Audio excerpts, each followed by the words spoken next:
Springstead. He's on the right of your screen. The man facing you is Don Denkinger, and on the left is veteran John Flaherty from Falmouth. Because Bob Stewart is from Cumberland, Rhode Island. That's Sal Bando, the third baseman, out there representing the Oakland Ball Club, and Eddie Popowski is out there for the Red Sox. So they have finished their discussion at the plate, and momentarily 2 homers and 8 runs batted in. He was up 4 times yesterday and then taken out of the game, and in his 4 at-bats, he had 1 run batted in and 2 runs. He's a real fine base runner. In fact, he's caught up to Maury Wills as the most prolific base stealer in the majors on the basis of games played per stolen base.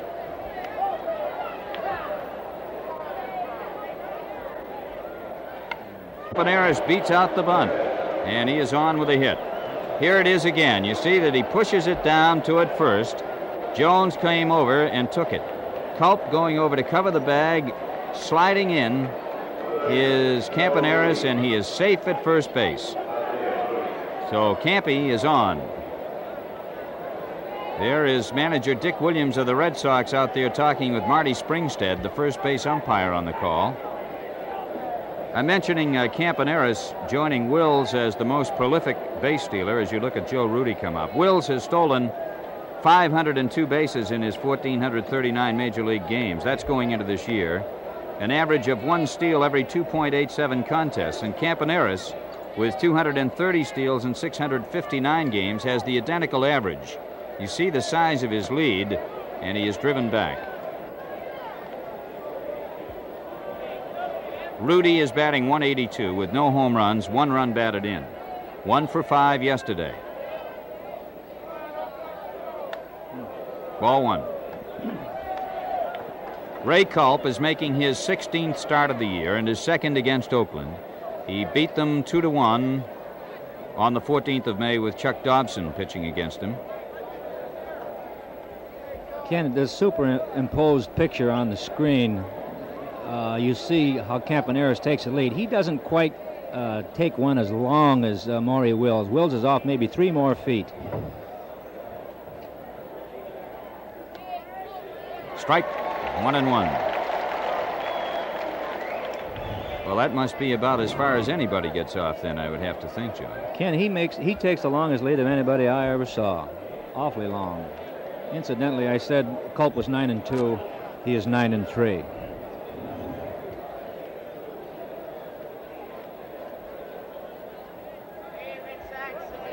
The runner is going. This pitch is a strike. Safe at second. Campaneris has stolen another base, and that is number 26. He stole one yesterday. Tommy Harper has been off to a great start with Seattle in the stolen base department, and Campaneris is off to a great start with this club. Harper has over 30 the last time I looked. 2 balls, 1 strike, the count on Joe Rudi.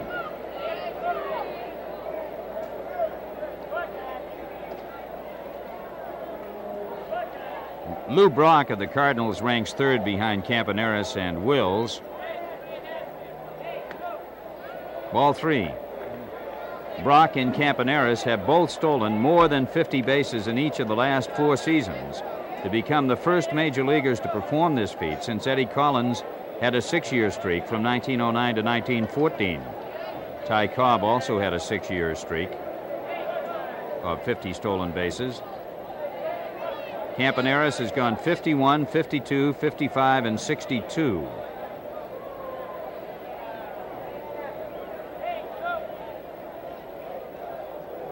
Three and 1.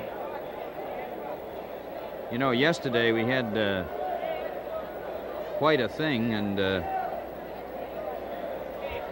we were talking about the 10 runs batted in. Well, on September 16th, 1924, Jim Bottomley of the Cardinals set a major league mark for driving home the most runs in a single game. In the first inning, he singled and drove in 2. In the second, he doubled and drove in 1. In the fourth, he homered a grand slam. Pitch is foul back just below us. And in the 6th inning of that game, Bottomley homered, drove in 2. In the 7th, he singled and drove in 2. And in the 9th inning, he singled to drive in 1. 6 hits in the ball game, and 12 runs batted in one 9-inning game.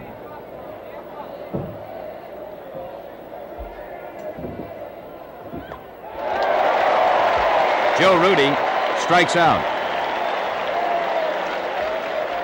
So here's the man who did it all yesterday. He said it was the most fantastic day he's ever had in sports, and he's played them all. And he gets a round of boos. He really put it together. 5 for 6 and 10 runs batted in. The American League record was 11 by Tony Lazzeri, and that day in 1936 against Philadelphia, Lazzeri had 3 home runs and a triple and barely missed a 4th home run, according to Joe DiMaggio, who was there. There's the palm ball, ball 1. Jackson is batting .266 with 22 home runs, which leads the league, and 45 runs batted in, which puts him right up in there with the top men. He's had quite a series altogether, including Friday night's game when he hit a long home run, a line drive over the Red Sox bullpen.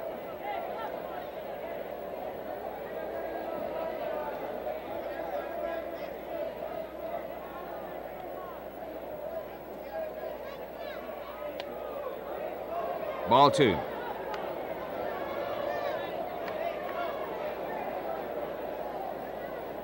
Our congratulations go to Springfield Tech, the state champions, with a 7-0 win over Newton yesterday. Tech ends the season with 20 wins, no losses, 37 wins in a row. Runner going, and the pitch foul to Bobby Hoffman, the first base coach. Also yesterday, the University of Massachusetts won 2-0 over favored Southern Illinois in the NCAA World Series at Omaha, as John Kitchen fanned 11 and pitched a 3-hit game. UMass now 22-8. Tom Semino drove in both runs. Kitchen got his 8th in a row, with only one man reaching second. Campaneris back to the bag, and Jackson ready to go at it. 2-1.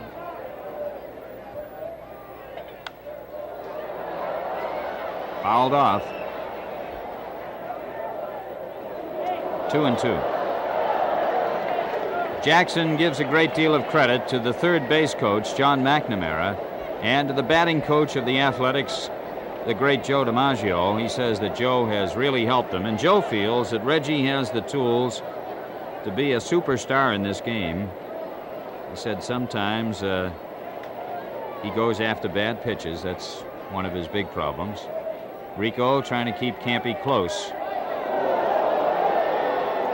3-2. You're getting a pretty good idea of how a veteran right-hander who knows the ropes will pitch to a hot hitter, the way Culp is working against this fellow right now. He's been in and out, and he's given him nothing fast except that last pitch, which he tried to slide past him. Curveball, strike 3. The indication was that he went through. So Jackson is out of there as Culp cagily gets him. So with 2 men out now and a man on second, the batter is Sal Bando, whose average is .269 with 10 homers and 29 runs batted in.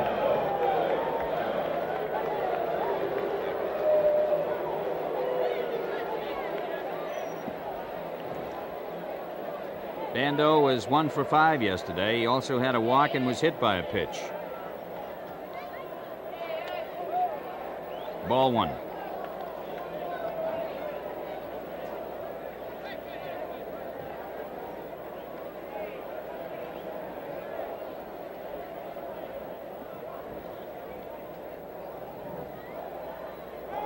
The runner goes, the throw to third base, and he is safe at third.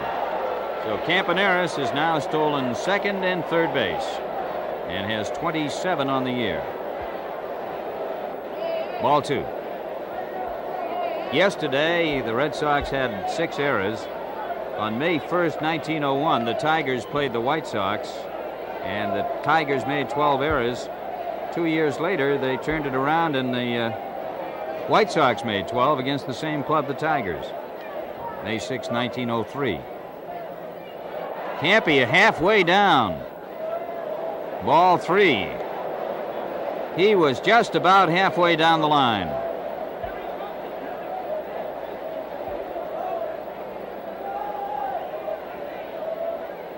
Enough, certainly, so that might have bothered Ray. Ray gives him a look now. 3-1.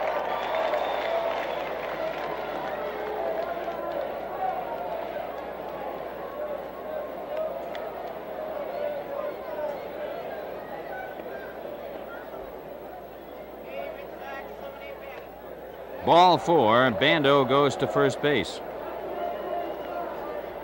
So now Culp will pitch to a fellow who used to pitch against in high school in Austin, Texas, Danny Cater.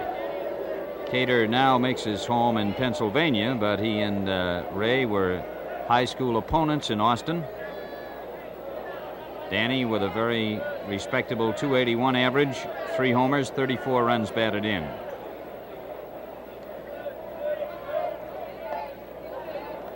Ball 1. He came in the 8th inning yesterday, and he was 1 for 2. He had a double.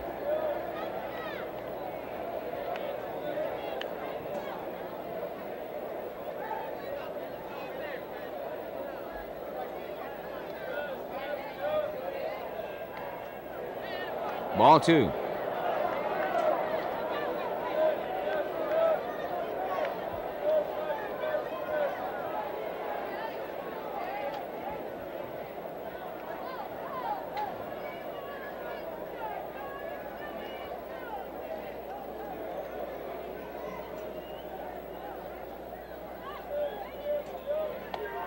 Strike 1. 2 balls, 1 strike. The Red Sox, with 36 wins, 21 losses, are second in the East, 5 behind.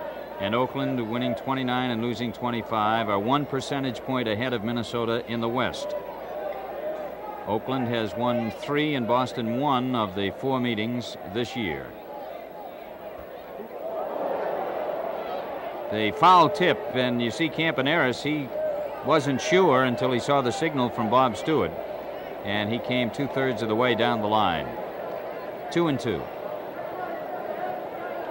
It's great to watch a base runner like Campaneris. I think you see a fellow like this that can really run, and he adds a great deal of excitement to a ball game. Ken, you are absolutely right. That's one of the prettiest things in this game of baseball, is to watch a guy who can really dance, as they say.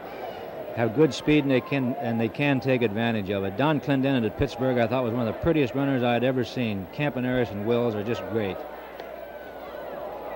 3-2 now on Cater. It's been a strange day, weather-wise, for you fans out of state. Sun comes out and then it disappears behind the clouds for a while, but it's been warm consistently. 3-2, 2 outs, so Bando will run. Way outside, and Danny Cater gets first base, so Culp has loaded them up here. 3 men on, 2 men out, and Rick Monday coming up as Gibson and Culp have a conference. Monday is batting .260, 2 homers, 12 runs batted in, and yesterday he had 3 for 6. Culp struggling here, gave up a bunt single to Campaneris, then he struck out Rudy and Jackson, swinging and then called. Now he's walked 2.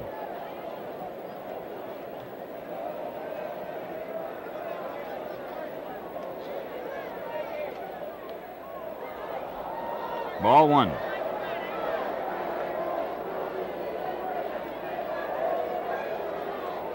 With Jackson, other than 1 pitch, he went pretty much with the palm ball. Well, actually 2 pitches. He curved him twice. That was the palm ball he just threw. Foul back. 1-1. Ray seems to throw that pitch more to the left-handed batters than the right, although he'll use it on both.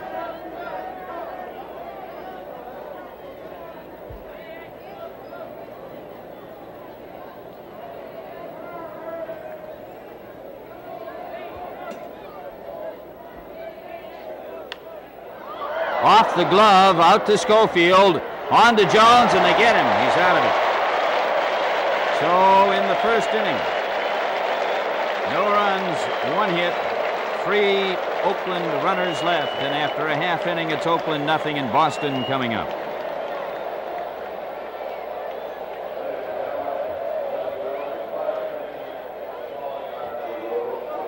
Athletics over at second base. Just sort of smiling. He said it might have been all that frustration on Friday night. I kept jumping up and down every time I hit that ball.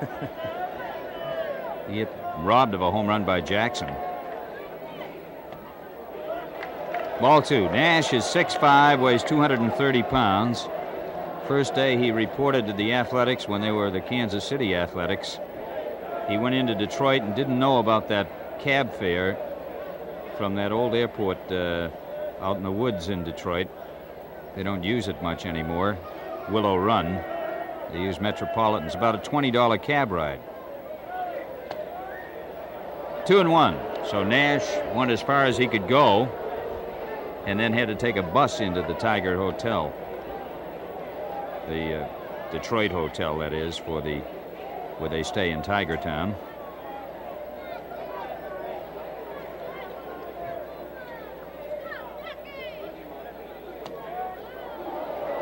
Two and 2. Nash, 6'5". He weighs 230 now. He won't weigh that much in about an hour. Detroit plays at Kansas City today. Wilson will work against Nelson. Cleveland's at Minnesota with Hargan and Boswell. Baltimore at Chicago for 2. McNally and Nyman will pitch in the first one. None of those games have started yet.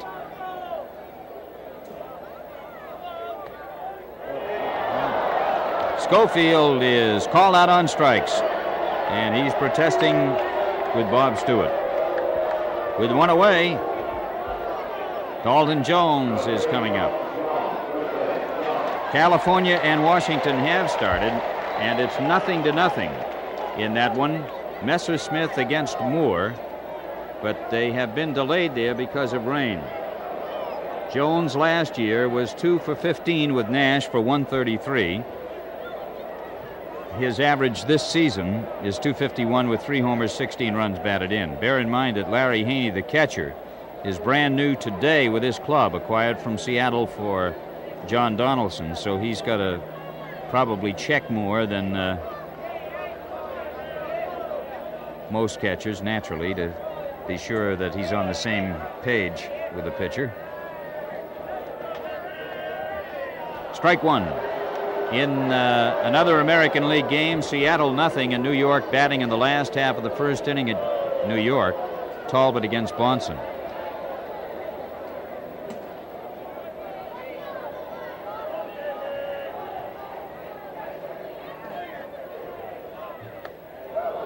Strike 2.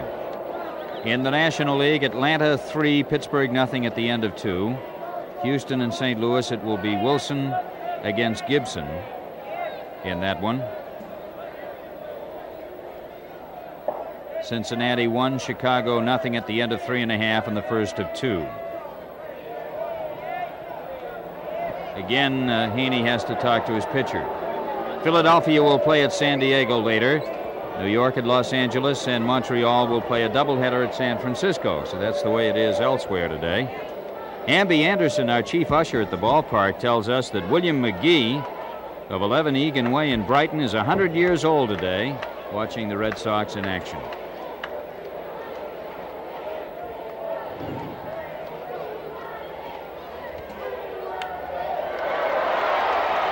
Third baseman Bando over to Cater. So there are 2 men out, and the batter is Carl Yastrzemski. Yaz batting .282, has 17 homers and 45 runs batted in. And he batted well against Odom last year and batted well against him yesterday. And he batted well against Nash, too. He was 7 for 13 with Nash for .538. He was 6 for 10 against Odom. Odom doesn't know what to do, he says.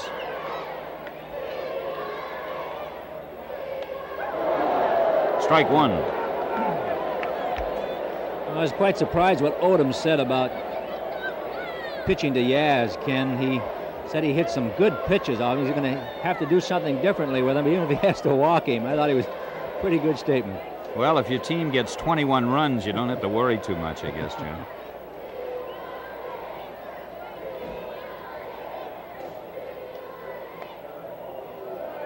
One ball, one strike.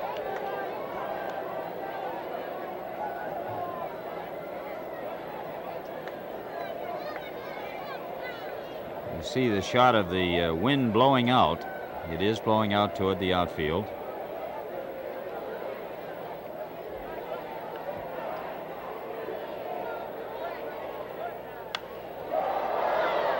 Foul back, and Larry Haney comes back, and he's got it. And the wind helped him on that one, as it looked like that ball was going into the seats, but it drifted back in. And that's all for the Red Sox. No runs, no hits, and nobody left on. At the end of one, it's 0-0. Teacher, a project which has been responsible for sending thousands of pounds of gifts and contributions to American men in the orphanages of Vietnam. This is one of his many activities, and they're going to miss him very much. Mr. Ronald Thomas, 26-year-old teacher at Matignon High School in Cambridge. Reggie Smith takes a ball. So they have brought him to the game today. And I think it's just indicative of the wonderful young people that we have in this country.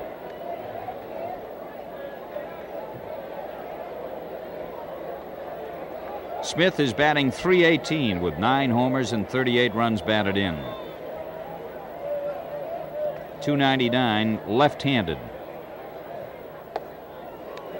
Ball 2.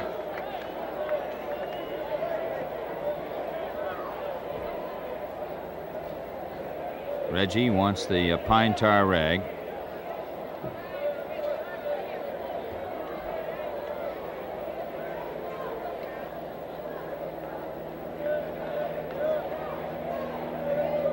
Petrocelli on deck, and Tony Conigliaro will follow. Smith 1 for 8 with Nash a year ago. 2 balls, 1 strike.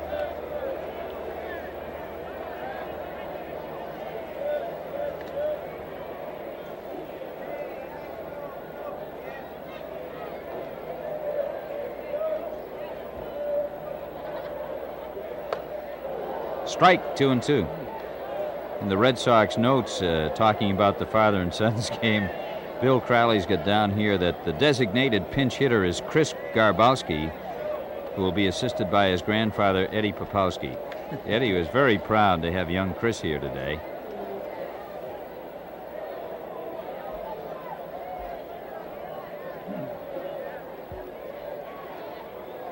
Breaking ball misses, and it's 3-2. Smith leading off in the second inning. No score. The Yankees have taken a 2-0 lead over Seattle at the end of 2. Baltimore and Chicago scoreless at the end of 1.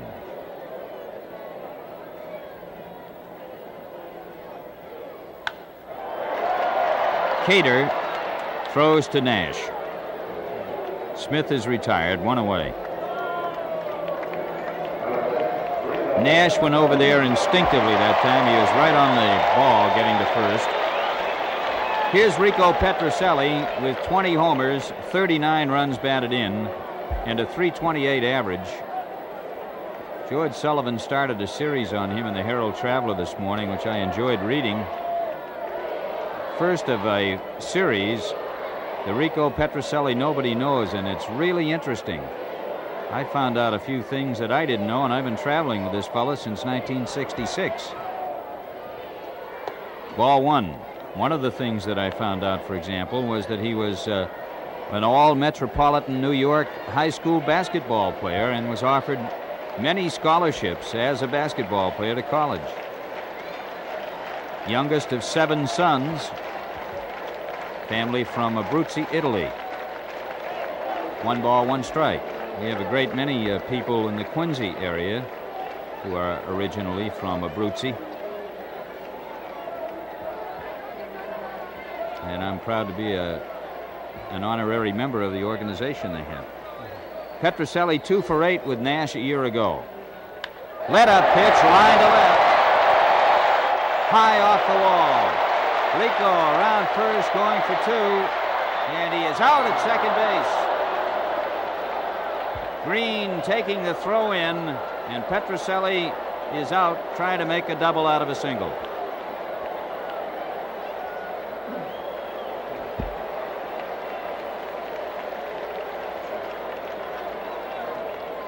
Rick Monday, the center fielder, threw the ball, so he is out 8-4. Green taking it. Monday has a fine arm, so does Jackson, the right fielder. Here's Conigliaro. Tony C. batting .264 with 10 homers and 38 runs batted in. Ball 1.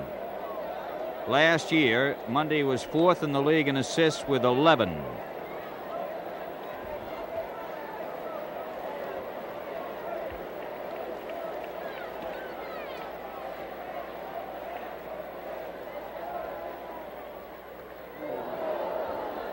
One ball, one strike.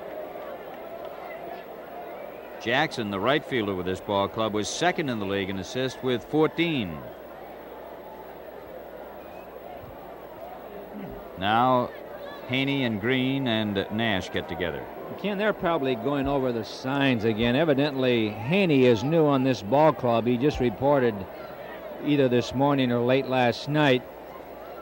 And I'm sure that Dick Green isn't quite sure of the signs, and neither is Nash, because Haney has been out there about 3 or 4 times, and they have to get things straight. So we'll see if they got them straightened out here now. We'll have to watch Haney a little closer. 1 ball, 2 strikes.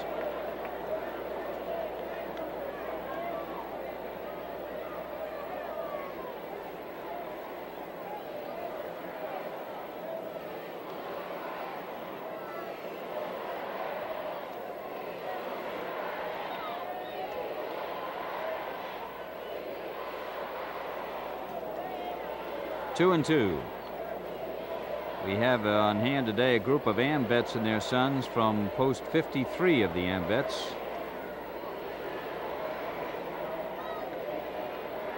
Two and two on Tony.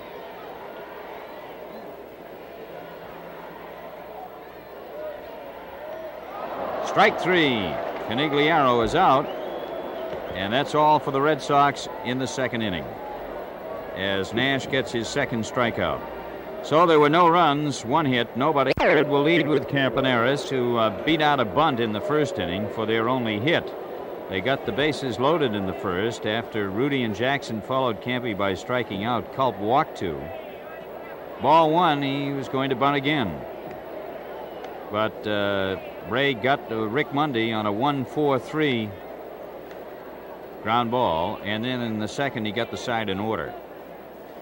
Notice how this fellow crouches now.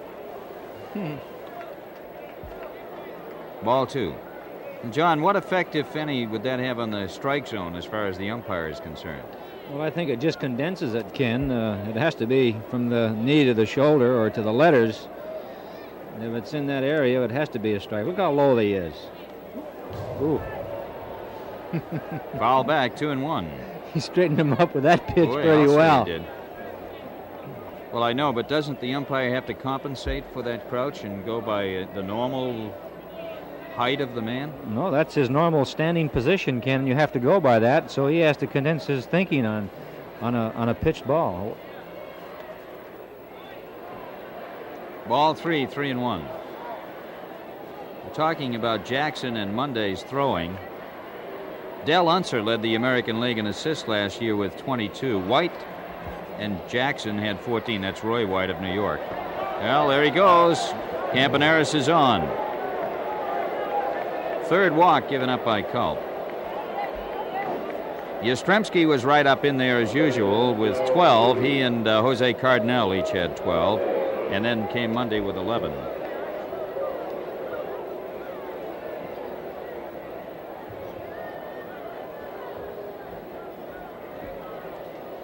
Runner at first, nobody out, and Joe Rudy is up. He struck out in the 1st inning.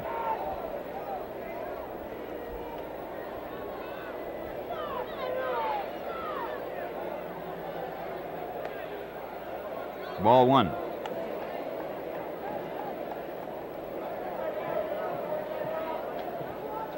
One thing about Gibson, there are a lot of catchers who, when you get a fellow like Campaneris on first base, will stick pretty much with the fastball. He won't call for breaking pitches, but Gibby will. The runner is back safely. That's one reason why so many batters like to bat behind a fellow like a Campaneris or a Wills or a Brock, because they figure that most of the time they're going to get the fastball. Again, Campaneris is back. A lot of these really good base runners, too, draw an awful lot of throws on purpose because they know it helps them in studying that pitcher.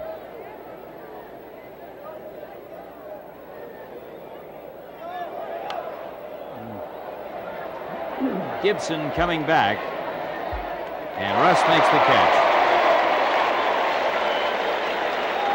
Rudy fouls out. Campaneris at first, no score in the third, and Jackson up.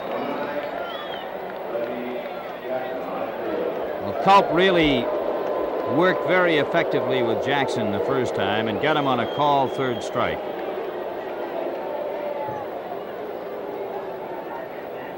Last time on Jackson, Ken, the 2-2 pitch was a real good one, just missing for a ball 3. He has pitched very, very well against Jackson the first time. Outstanding. Ball 1.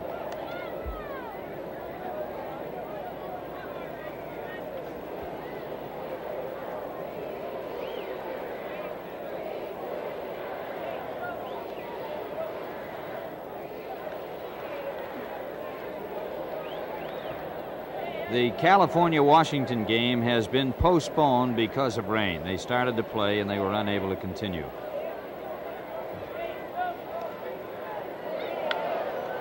The ball goes into right. Campaneris going around to third base, really putting it on as Canigliaro comes in and throws the ball way off to the left, and the run scores. The ball actually skipped into shallow right. I think it hit the glove of Jones at first base. And of course, with Jackson up, Canigliaro had to play a very deep right field. So Jackson winds up on second base, and Campaneris is all the way home. Jackson gets a double. Campaneris scores, and it's 1-0 Oakland. And Jackson gets something in his eye and cleaning his face off out there with the help of John McNamara and the Oakland trainer. 1-0 Athletics. And that would be the 46th run batted in for Jackson.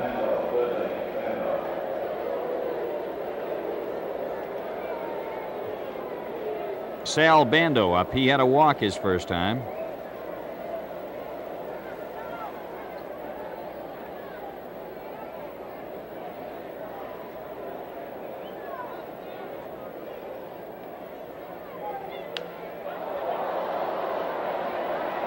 Yastrzemski back as far as he can go, and he's got it.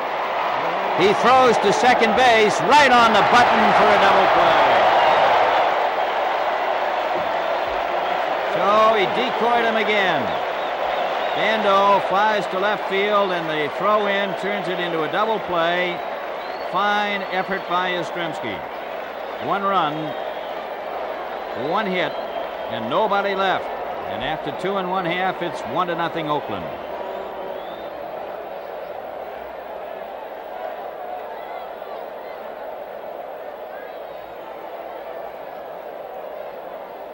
Six home runs and 15 runs batted in. Last year he faced Nash only twice, and he was hitless against him.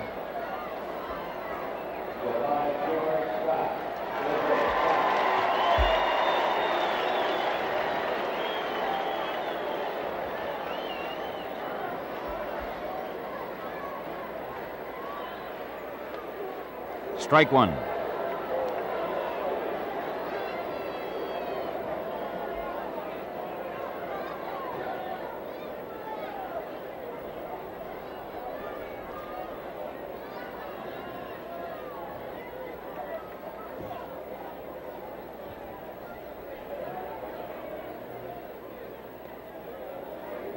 1 ball, 1 strike on George. Ken, on that fly ball that Yastrzemski caught in left field, he gave Jackson a real good decoy. He turned to the wall and kind of give it a look, and then Jackson come up about 10 more feet. 2-1 the count. I'm sure Hank Bauer says, well, you can. when he gets into the dugout, of course he didn't go in the dugout, but Hank has been in his ballpark many times, and you really can't take too long a lead when that ball is hit towards left field, because you have to make sure that ball hits the wall. But I thought Yastrzemski did a good job in decoying Reggie to go up 10, 15 more feet than he really intended to.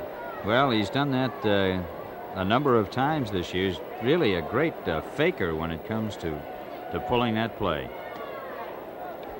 3-1.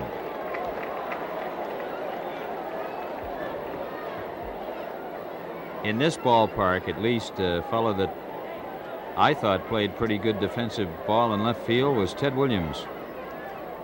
Sure did. 3-2.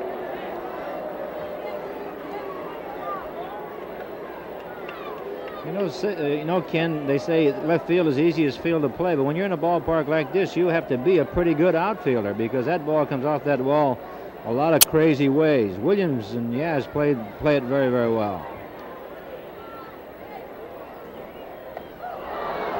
And that's strike 3 to Scott.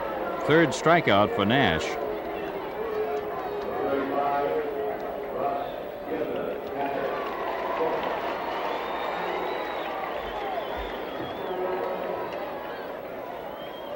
The batter is Gibson. His average .212, 1 homer for Russ, and 8 runs batted in. 2 for 4 with Nash a year ago.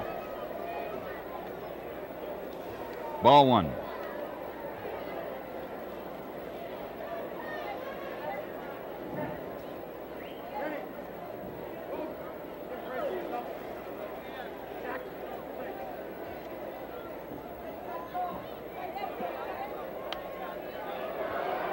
Foul ball off the first base side, out of play. 1 ball, 1 strike. You know, that double play by Yaz brings to mind an unassisted double play without touching the ball by Alvin Dark in 1959. He was playing for the Cubs, and in the 2nd inning, Stan Lopata hit a single for Milwaukee. Johnny Logan followed with a hit, sending Lopata to second. Then Burdette hit a grounder to third, and before Al could field the ball, Lopata crashed into him. The umpire, Ed Sudol, ruled interference and called both men out, so Dark was credited with an unassisted double play, and he never touched the ball.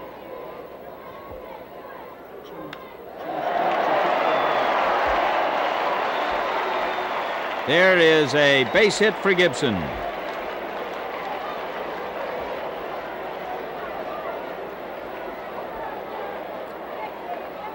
With 1 out, there's a runner on first base, and the batter is Ray Culp. His average at 190, no home runs and 2 runs batted in.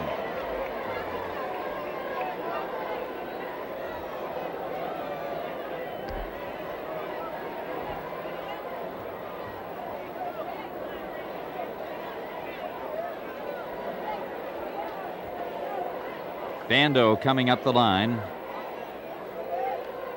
Foul ball. John, you've played some third base. Now, Bando really comes up there. What do you think of that idea? Well, this is almost a bunting situation, Ken. Usually on the first pitch, he comes almost in and shakes your hand. Now, let's see what he does on the second pitch, because a lot of times a fellow like Ray Culp, who can handle the bat, all he has to do is square away and just push the ball. He could push the ball right by him. Some managers believe in that.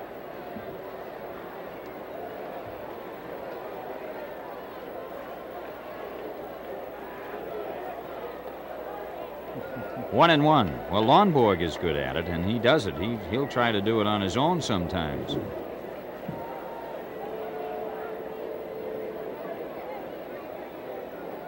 If you can swing that bat and you have your infielders moving, you have an advantage, Ken. There's Goodman, Rizzuto, Fox. Campaneris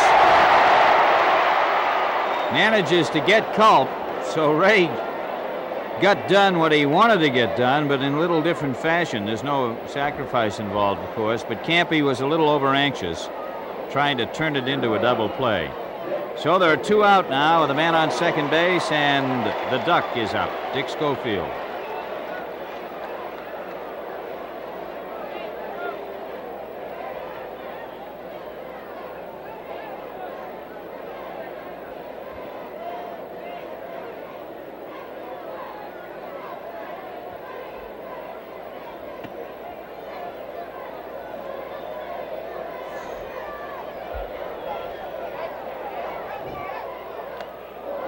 Foul tipped into the mitt, strike 1.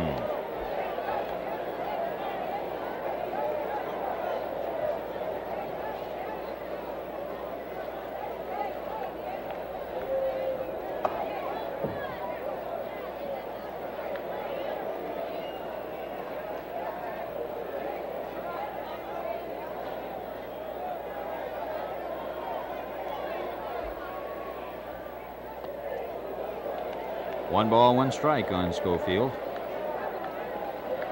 Dick's youngster, Dick Schofield Jr., who is 6, played in the game today. He's a good-looking young ball player, right-handed batter.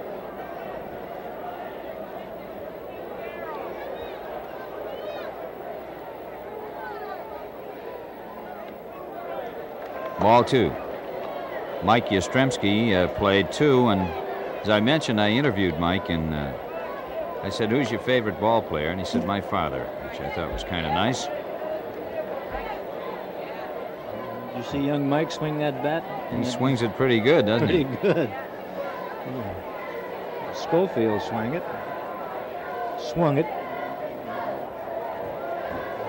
Bimbo Martelli had a couple of good rips, too. Not bad. A cute game. Foul back.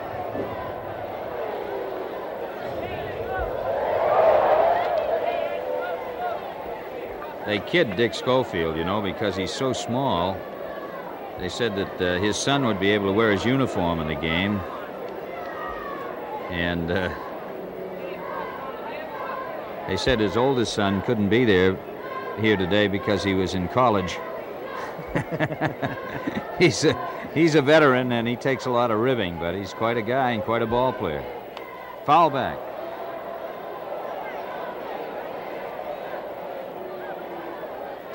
He does not really have a son in college. I better clear that up right away.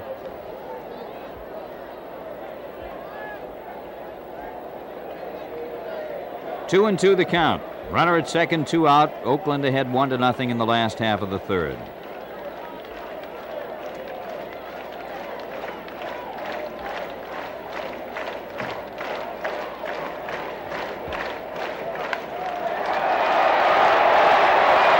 Dick Green makes the play at first base to retire the side. And that's all, and we'll take another look at that one as Schofield almost gets it past him. But Green, ranging far to his left, is over there and manages to come up with a baseball. And from that kneeling position, throws to first base. Schofield is out, and he saves a run. After 3, it's 1-0 Oakland.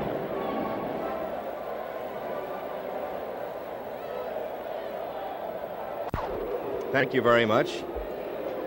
Very complimentary today. We're set to go in a 1-0 ball game. This one spanked out toward left center and right in there for a base hit. Cater is on. Reggie throws in. And the A's lead with a single in the 4th inning.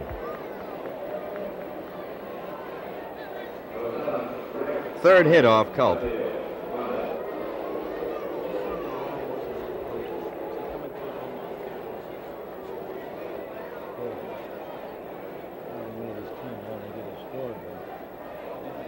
Rick Mundy bounced out in the 1st inning, flicked off Culp's glove, and was thrown out by Schofield.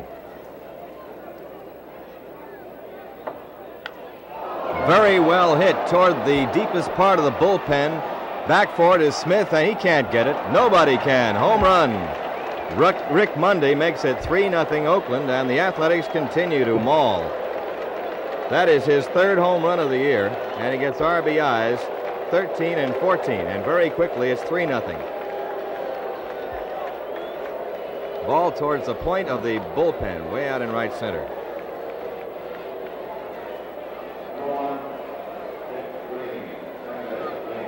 Well, the tandem of Jackson and Monday are at it. Dalton grounded to third base his first time up.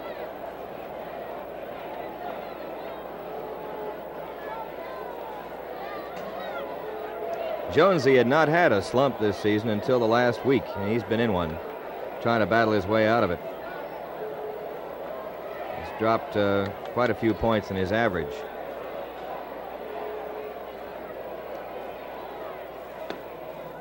Ball one.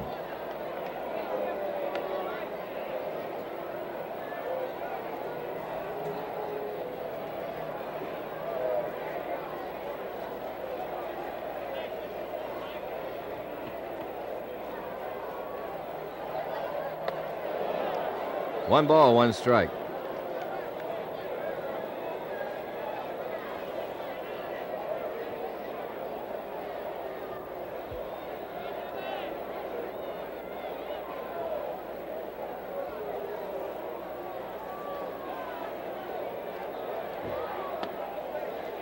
Two and one now.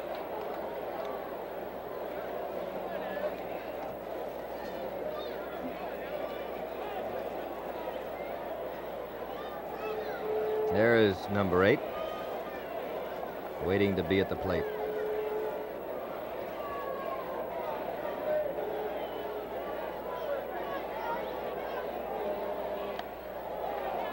And it's a foul ball. 2-2. What would have been ball 3 just glanced off the bat.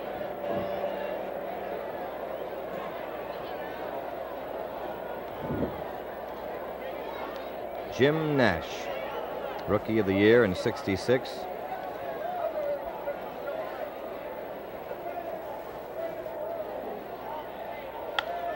A well-hit ball. Great stop by Cater. Throws him out. What a bunch of plays this infield is making. Dalton Jones, and watch this again. There it goes. Cater diving on that stop.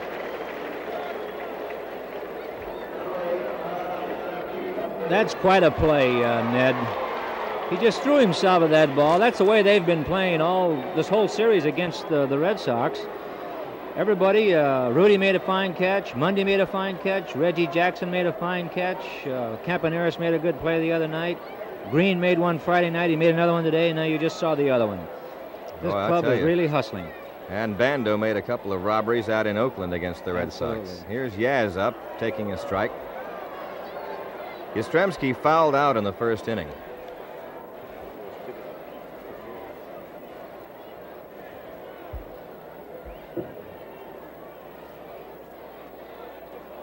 It's 3-0 Oakland leading. Ned, that's a sign of a good ball club when they can do these kind of things. And the same way the Red Sox have done it so far, because we're up higher in the race.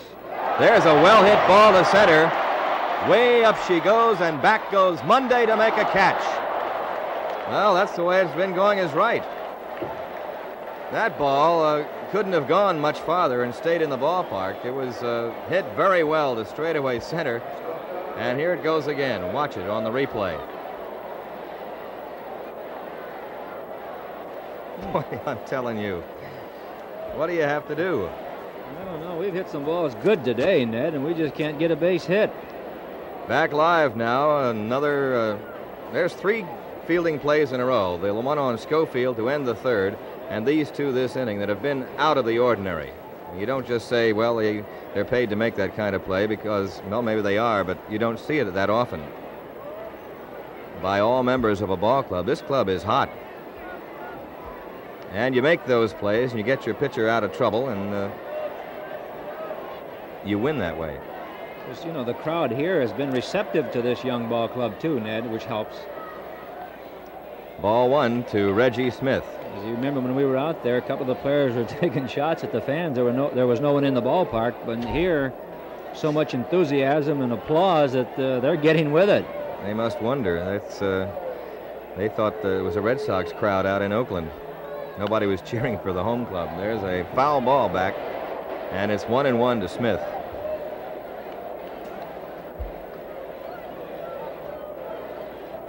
2 out in the 4th inning. Oakland ahead 3-0. No, another thing, Ned, when you get that good hand on the road, it's doubly appreciated by the player. It's they at least say, well, those fans up there really appreciate a play, regardless of who it does, because everyone that has made a good play in this series have been granted great ovations. Check swing, and it'll be charged by Campaneris. Can't make the play. Base hit. A single for Reggie Smith. That was one of those things when you saw it bounce out there, you kind of had the feeling that it would be a very short and difficult hop and a tough one. Just the way it was bouncing. 2 down. Smith at first and Rico up. He singled to left field in the 2nd, hit off the wall and was out trying to stretch it on a fine throw by Rick Mundy. He cut him down at second base.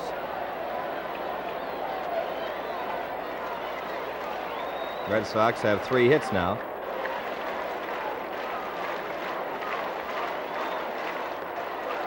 Strike. Rico's trouble in the 2nd inning was that he hit the ball too hard. If he'd lifted it a little bit more off the wall, he had a chance at a double, but that was a line drive.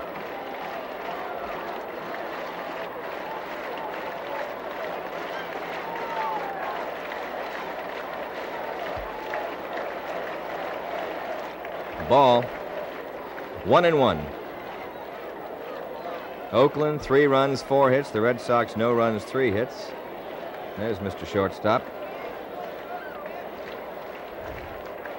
Back in there today. Everything happened to the club yesterday besides the 21-7 loss. All sorts of illnesses, ailments, cuts, bruises. Out of play. 1-2.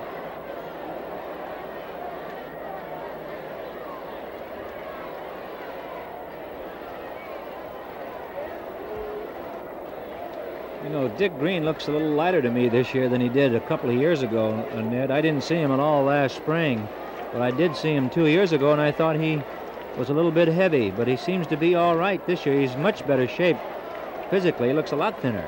Playing a good ball, and he's got a better attitude, I think, about it than he had before.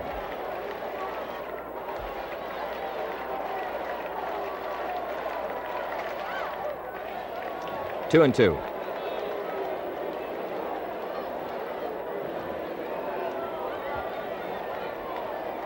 With more brands than ever to choose from, more smokers than ever agree unanimously, me and my Winstons, we've got a real good thing, a real good taste.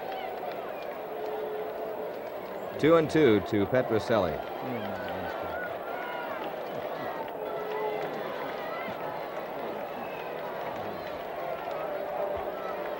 Two out.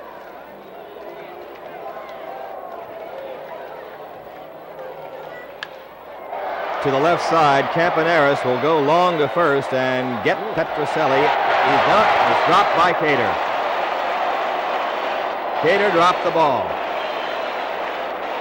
Error, and let's have it again. A long throw had to be made by Campaneris as he took it in the hole. Here it comes. The ball and Petrocelli getting there very close. The ball beating Rico, but then skipping away from Cater.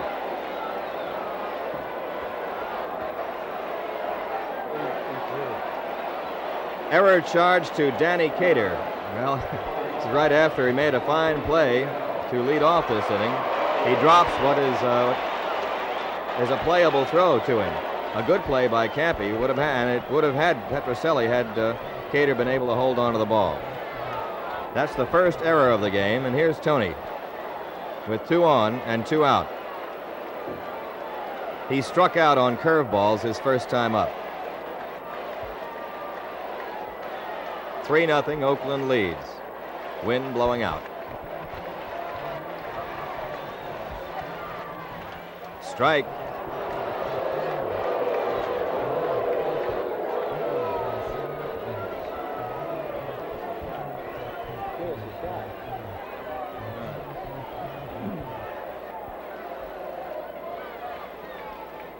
One strike to Canigliaro. He got a fastball that time by him. Curve misses. 1-1. Lou Krause throwing in the bullpen for the Oakland Athletics. He was the fellow who did so well Friday night.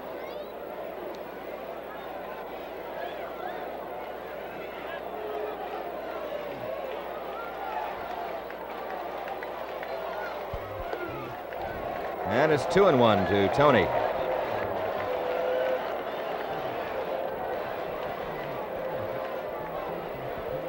Those fielding plays loom very large for Mr. Nash right now.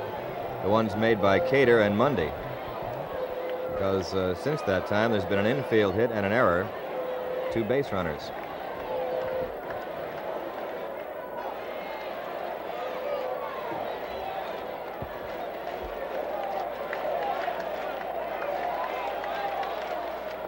Ball 3.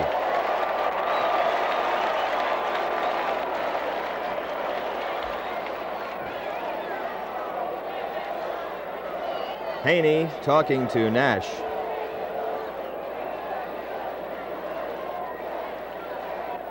And the Athletic High Command.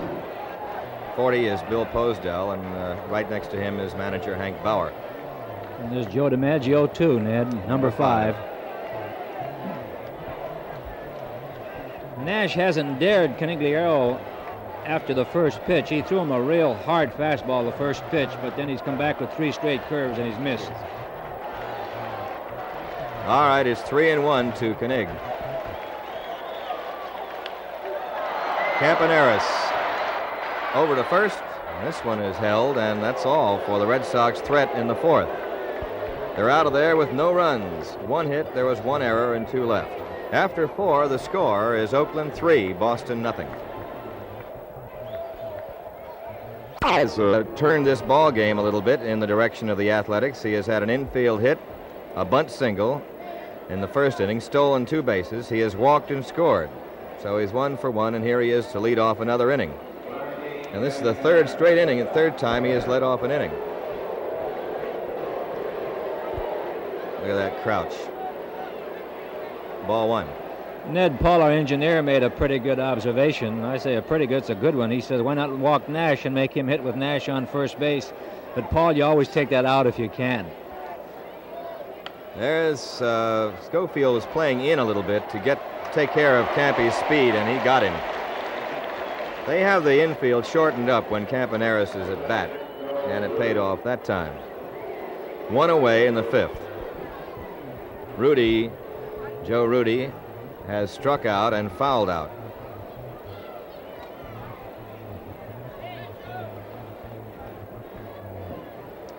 And he's had a couple of fine plays in this series.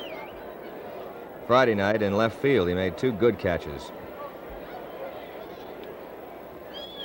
Ball 1.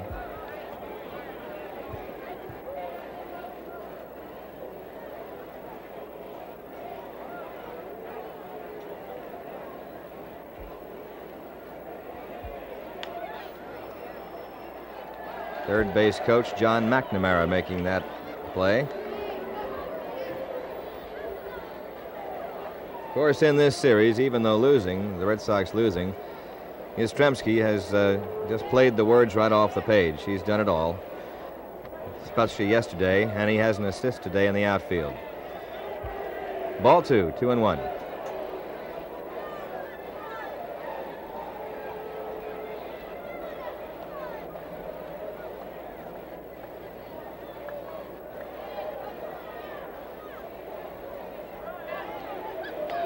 Strike. Good slider by Culp. 2 balls, 2 strikes. Score, if you just came in somewhere along the line, is 3-0, Oakland leading, and they're batting in the 5th inning.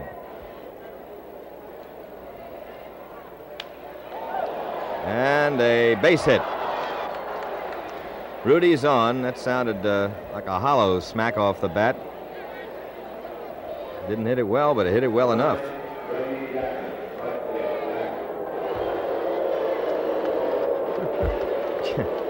Here's Reggie Jackson. He has struck out and singled in a run, or doubled in a run, beg your pardon. They changed that single to a double in the 3rd inning. He's had a fair series. He sure has. Ball one.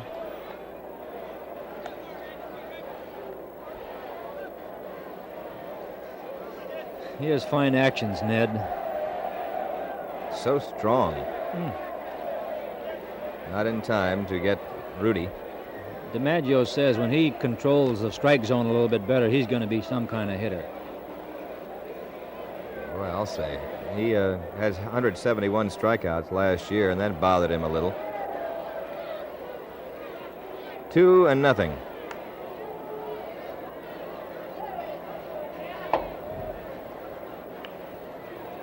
Culp has given up 5 hits. He has fanned 5 and walked 3.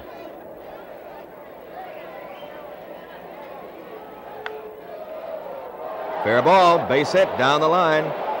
It'll go for 2 or more. Rudy rounding third being sent on. He'll score, and Jackson has a triple. It's 4-0. Mercy. Reggie Jackson has had a double and a triple and 2 RBIs this afternoon. Well, let's see. That's 47 runs batted in on the season. He might be near the top, which was held by Killebrew. Ray Culp slapped around by Jackson, scoring Rudy from first base. 4-0 Oakland. And Sonny Siebert again in the bullpen.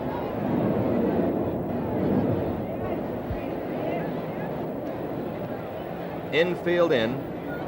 Sal Bando, the batter, he has walked and had it flied out into a double play. There's ball one.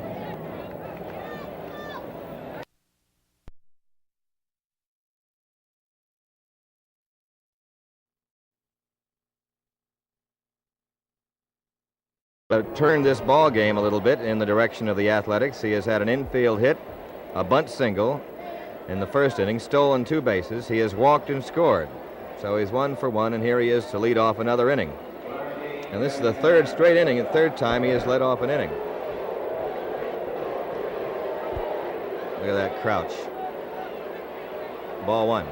Ned Paul, our engineer, made a pretty good observation. I say a pretty good, it's a good one. He says, why not walk Nash and make him hit with Nash on first base? But, Paul, you always take that out if you can. There's Schofield was playing in a little bit to take care of Campy's speed, and he got him. They have the infield shortened up when Campaneris is at bat, and it paid off that time. 1 away in the 5th. Joe Rudy, has struck out and fouled out.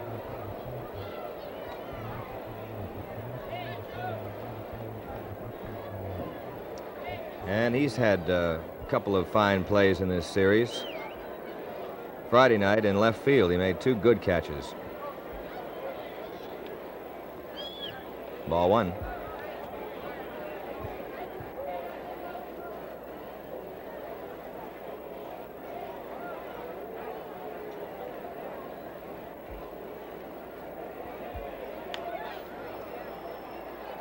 Third base coach John McNamara making that play. Of course, in this series, even though losing, the Red Sox losing, Yastrzemski has just played the words right off the page. He's done it all, especially yesterday, and he has an assist today in the outfield. Ball 2, 2-1.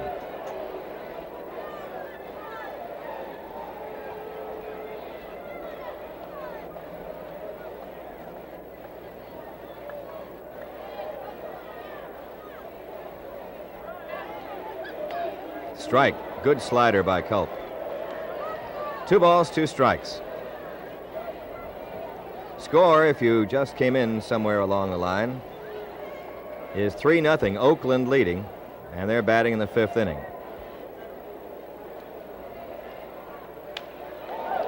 And a base hit. Rudy's on. That sounded like a hollow smack off the bat. Didn't hit it well, but it hit it well enough.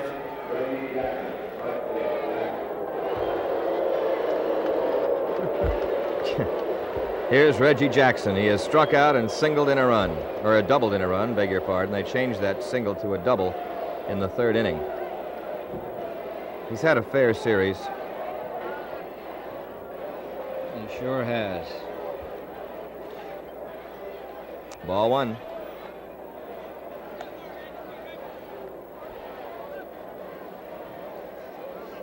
He has fine actions, Ned. So strong. Not in time to get Rudy. DiMaggio says when he controls the strike zone a little bit better, he's going to be some kind of hitter. Well, I'll say. He has 171 strikeouts last year, and that bothered him a little.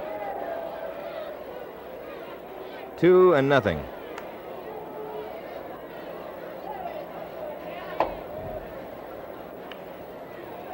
Culp has given up 5 hits. He has fanned 5 and walked 3.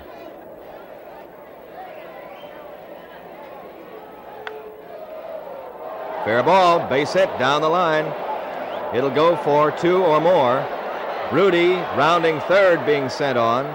He'll score, and Jackson has a triple. It's 4-0. Mercy.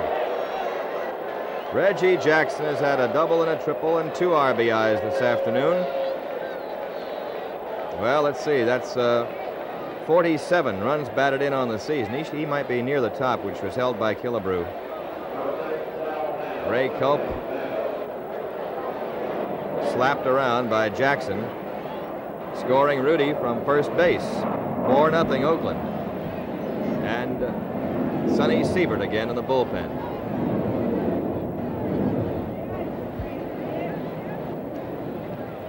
Infield in. Sal Bando, the batter, he has walked and had it flied out into a double play. There's ball one.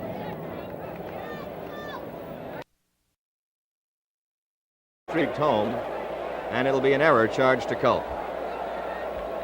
Ray making an error, and Jackson coming home.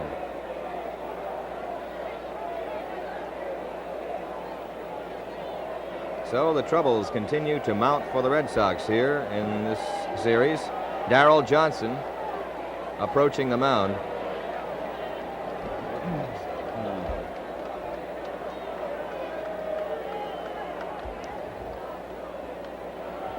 Four nothing, or 5-0 now, with 2 runs this inning.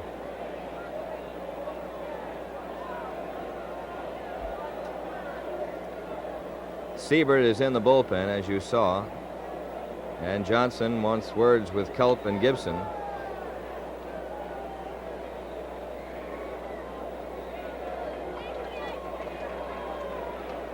Joe LaHood now is going toward right field, and that looks as if Tony Conigliaro is coming out of the ball game.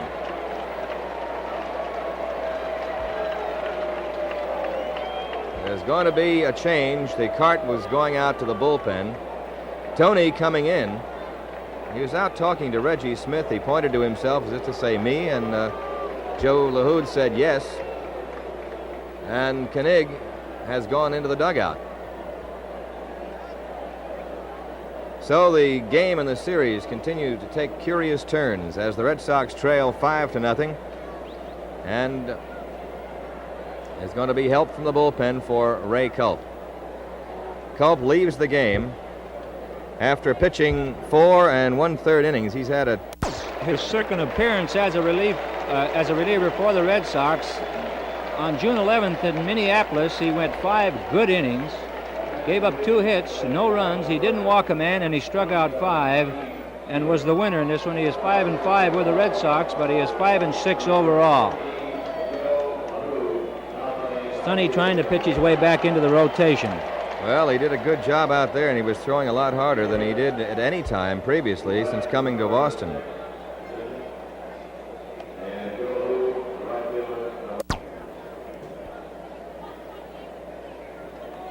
This is the 5th inning, and Oakland has a 5-0 lead.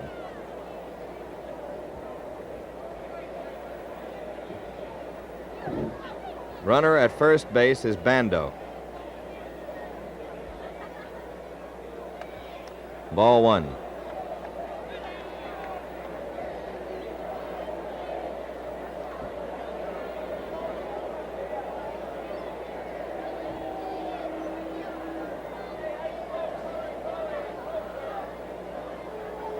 Infield double play depth.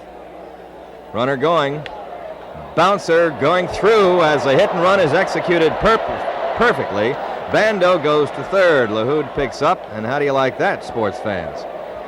Cater, with the runner breaking, hit exactly the way he should. He hit behind the runner to the right side, and Schofield, who was dashing to cover the bag, was left flat-footed. He had no chance to make a play at all on a ground ball, which was a skimpy thing, but an effective one.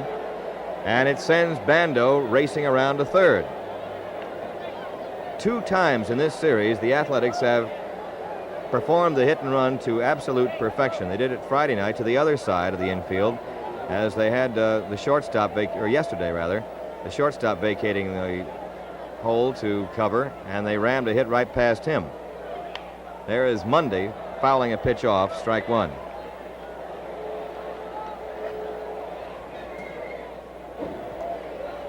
Runners at first and third, still only 1 out.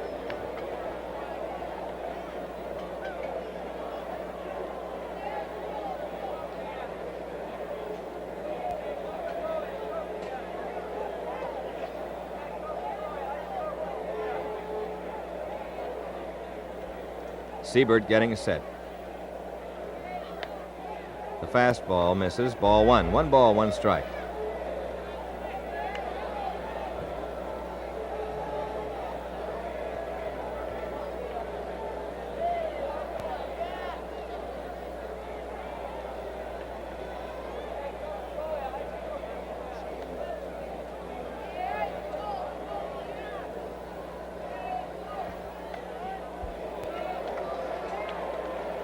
Strike, 1 ball, 2 strikes.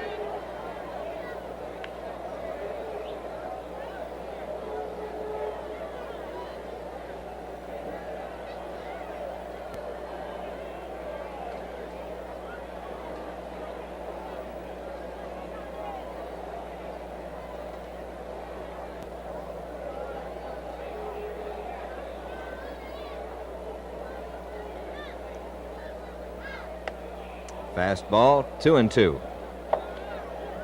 The Athletics picked up a run in the third. They got 2 more in the fourth, a 2-run homer by Rick Mundy. And they've gotten 2 here in the fifth. A single by Rudy, a triple by Jackson, an error by Culp, and quickly 2 runs have countered. Sonny Siebert in there now.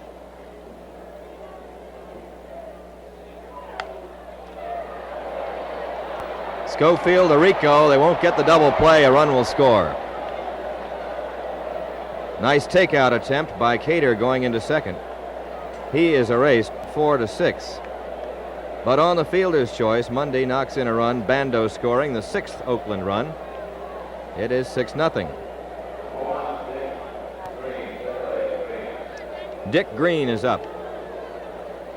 Mundy has 3 runs batted in. And the batter is Dick Green.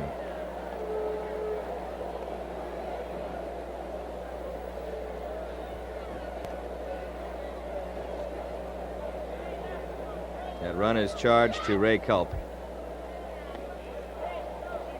Ball 1.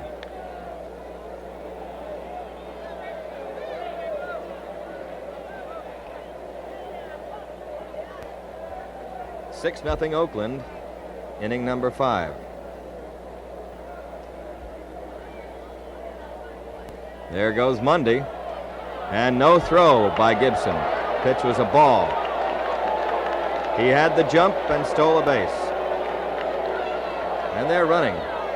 They're doing everything. They're defensing. They're hitting the ball where it's supposed to be hit. They're playing hit and run, hitting with power. And doing the right things. Have outplayed the Red Sox in this series. Petrocelli to Jones, and that's it. In the Oakland 5th inning, 3 runs, 3 hits. There was an error and a man left. And at the end of 4 1/2, it's Oakland 6-0. And the Red Sox now must get up betimes and do something if they want to stay around in this series. George Scott leading off against Nash. Scott, Gibson, and LaHood do up this inning. Scotty struck out his first time up. Ball one.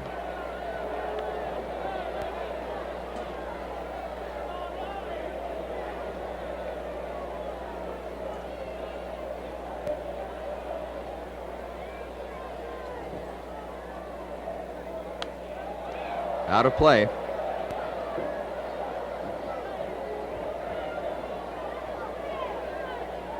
Minnesota 2, Cleveland 0 after 2 innings, and Detroit and Kansas City are scoreless after 4.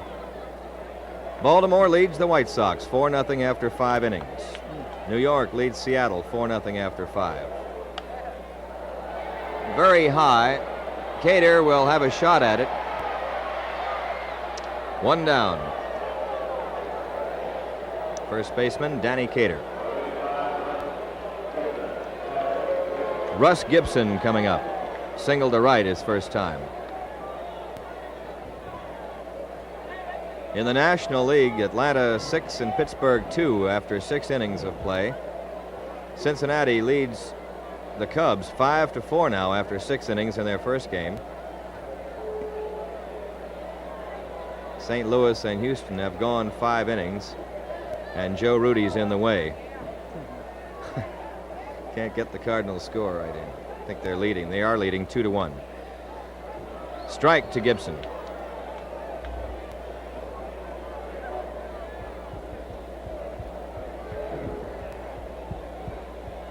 Giants lead Montreal 2-0 after 1 inning in their first game.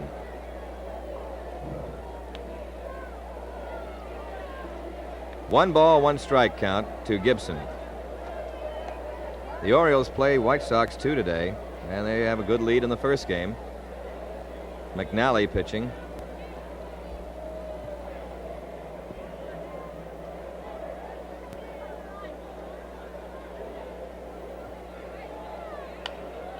Very high, going foul down the line, and curving toward fair ground and dropping in foul.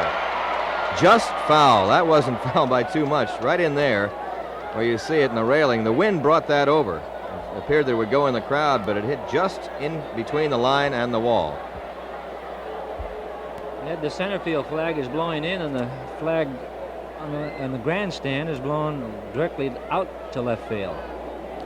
I think predominantly the wind is blowing, still going out. Yep. There has been 1 home run today. Rick Mundy hit it into the far corner of the Red Sox bullpen area in the 4th inning. 1 ball, 2 strikes to Gibson.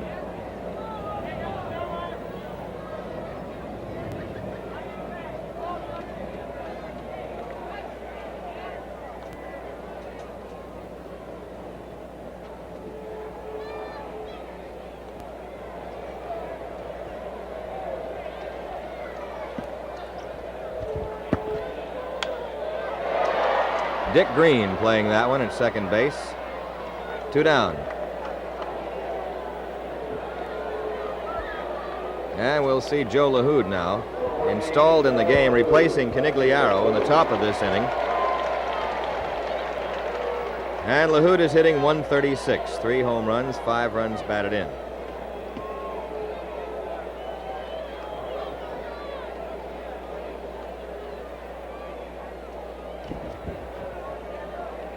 Got some scores here on the National Open in Houston.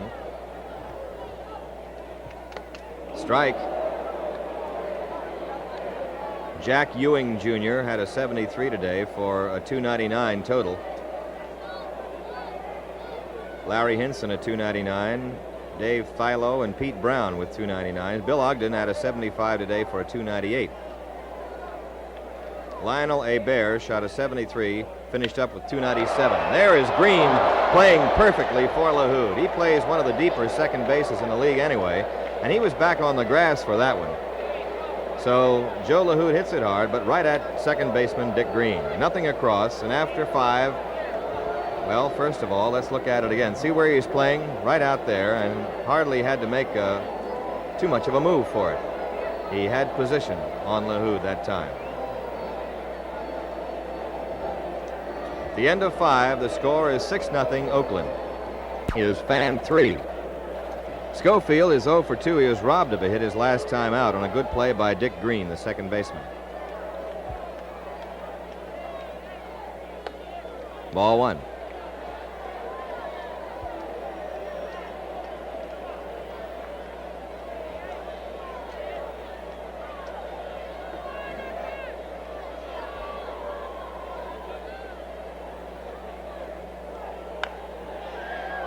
Foul ball. 1 ball, 1 strike to Schofield.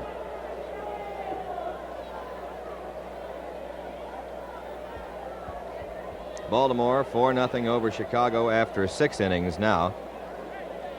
It's raining again in New York with the Yankees leading Seattle 4-0.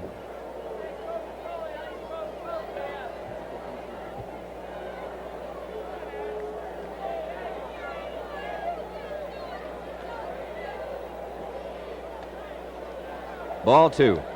2-1 to Schofield. They've got forecasts for rain here later this afternoon. It may be moving up from the south. I don't know, but it already has rained a game out in Washington. Pretty well stroked toward right. Back goes Jackson, and he can't get this one. Home run for Schofield.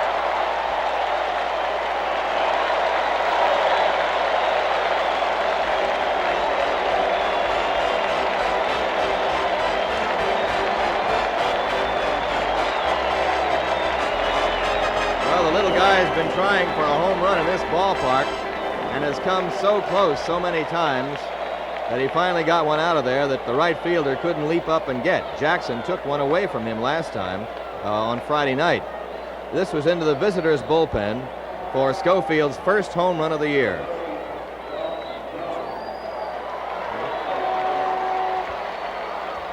Lou Krause up in the bullpen now for Oakland.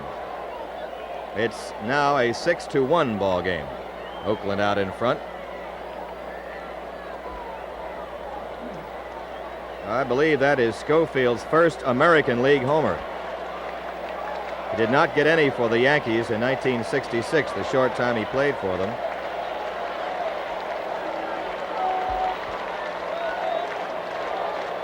Dalton Jones up. Hits the curveball to Cater. 1 out.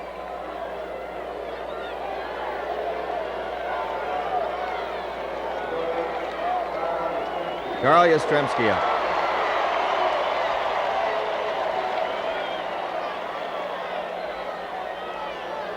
He has fouled out and hit a long fly ball, which Monday backhanded near the wall in center field. That was in the 4th inning. He has really ripped that one. Now Hank Bauer has called time and wants to come out himself. Wind blowing out at Fenway Park, and we're just in the 6th inning.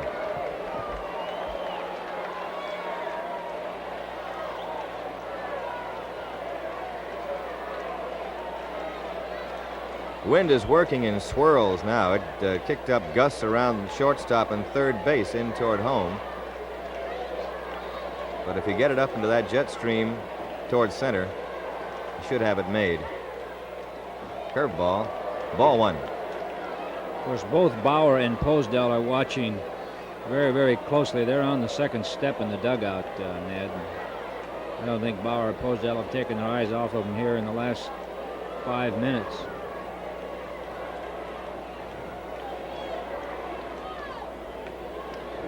Ball 2. Working breaking stuff to Yastrzemski on the first couple of pitches. I don't believe Nash is throwing quite as hard as he was earlier in the ball game, Ned.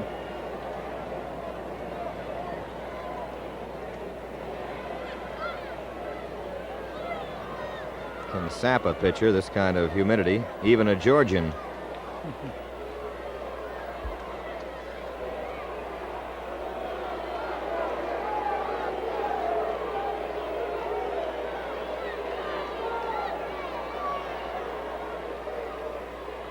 And more breaking stuff. Strike this time. I remember in the heat one day in St. Louis, this happened when I was in the National League a couple of years ago, Ned. pitcher called the third baseman, he says, "Call me a cab." Gets about as hot there and as humid as any place was in it the hot. majors, doesn't it? That and Washington and Baltimore. Good curve. He's thrown 4 curveballs to Yastrzemski. 2-2. Carl, with the count his way, has been waiting for the fastball and hasn't gotten it.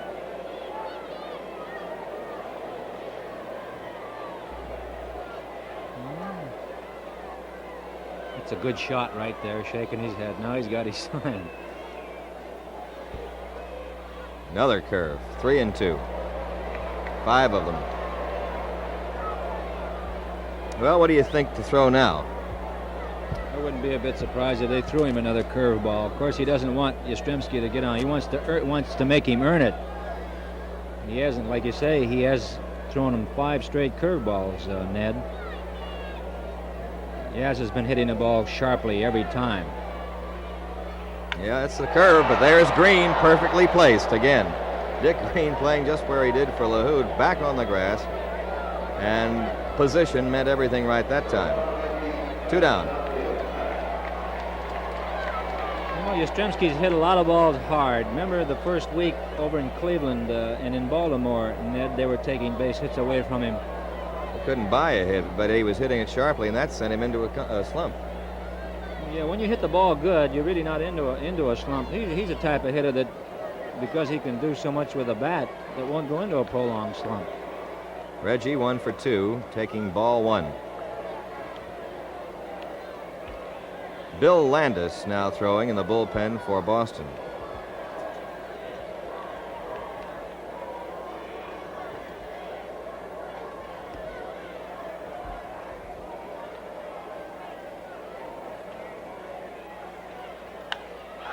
Golfed way up in the air to right.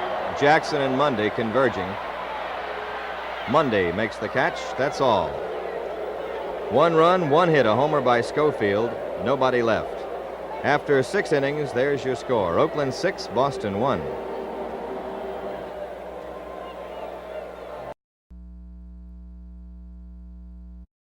Thank you, John. Joe Rudy is up at the plate, and Rudy today has struck out, fouled out to Gibson, and singled to center field in the 5th and scored a run.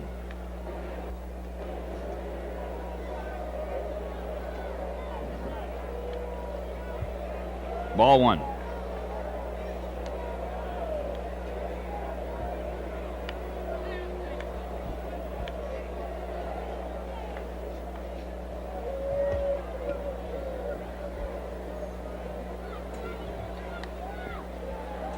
One ball, 1 strike.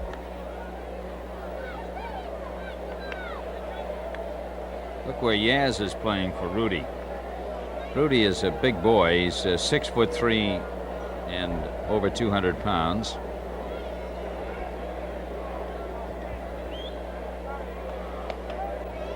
Two and 1.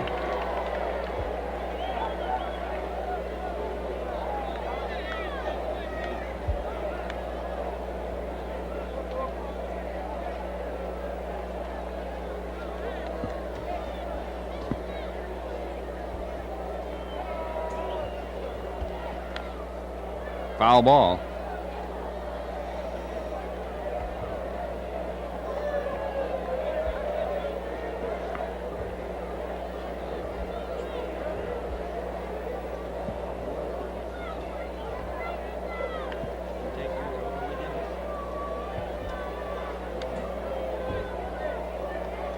Two and 2.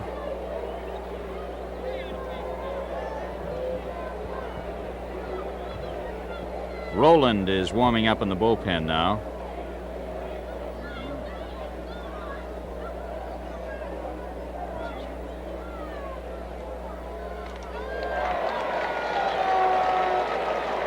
And that is all for Joe Rudy.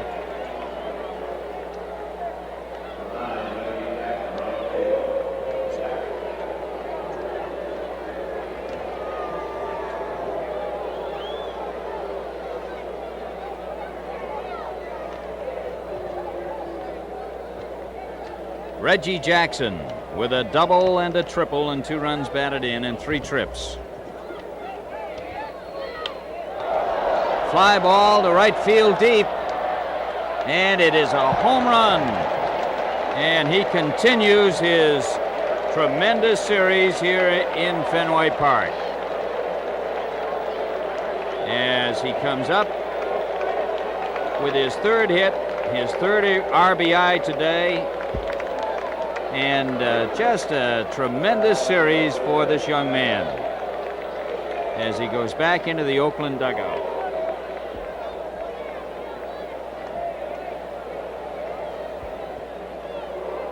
"13 runs batted in the last 2 ball games." Sal Bando is up. Strike 1.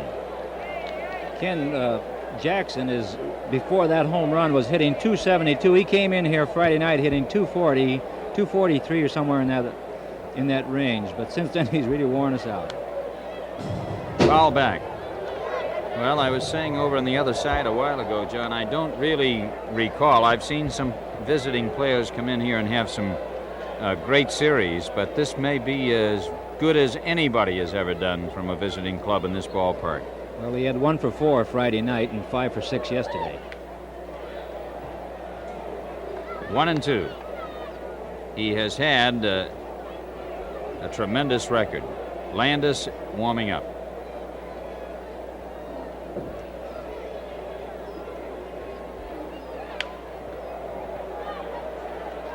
Petrocelli gets Bando at first base on a close play.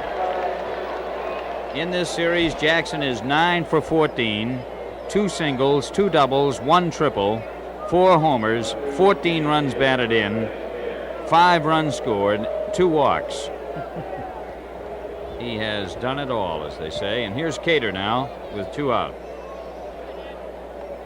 Miller Barber is at 3 under after 56 holes. Moody at 1 under after 56. Rosberg even par after 57. Pitches a ball. And Beeman 1 over after 57 holes. Those who are in, John Miller had a 294 among, well, Bill Collins is the only name you might recognize at 297. Ball 2. Unless you happen to know Bert Green, Robert Stove, or Master Bowen. 2 balls and no strikes to count. 2 for 2 for Cater. 2-1.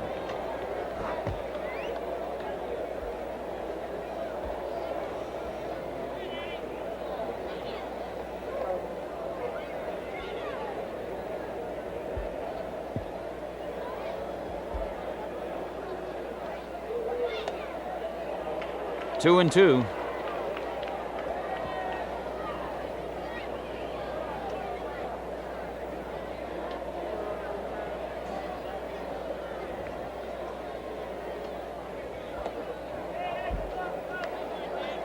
Three and 2.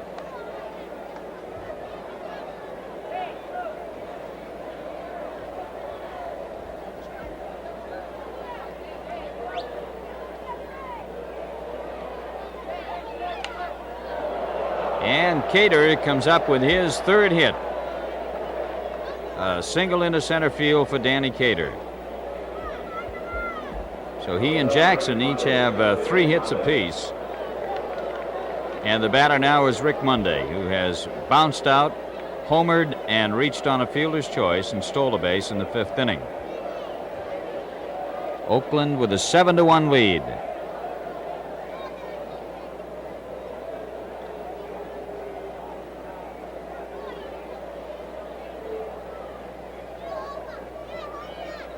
Foul back.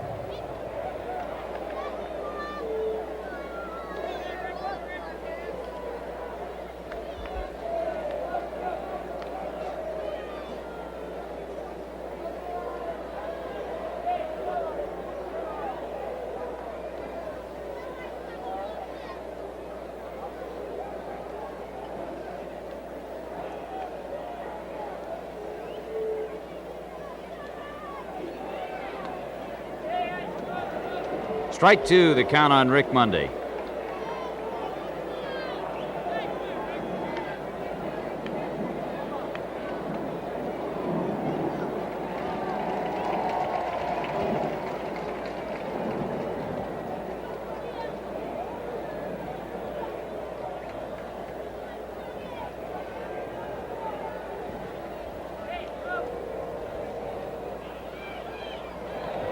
And that is strike three. So that's all for Oakland in the 7th inning. They pick up another run on a homer by Jackson, 2 hits, and a man left on. So after 6 1/2, Oakland 7, Boston 1.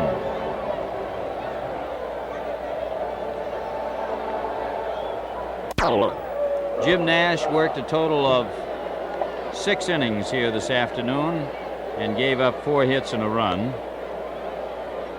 He struck out 3 men, and he did not walk a batter. He also got some fine support on good fielding plays turned in by Green, by Cater. Both at Boston, and he is 0-0 on the year against the Red Sox. Rico Petrocelli will lead off. He has singled and reached on an error.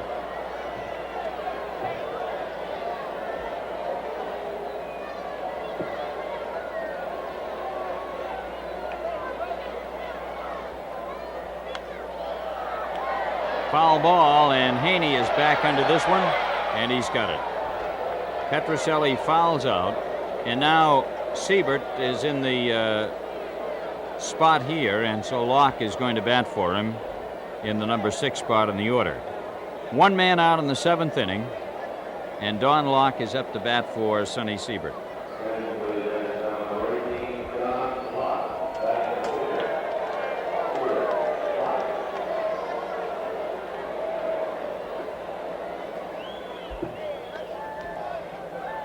Ball 1. Locke with the Red Sox has 4 for 12 and a .333 mark. 1 ball, 1 strike. Krause over the year has been in 17 ball games, an earned run average of 4.34. 2-1, and Krause on Friday night, in addition to pitching well, had a home run.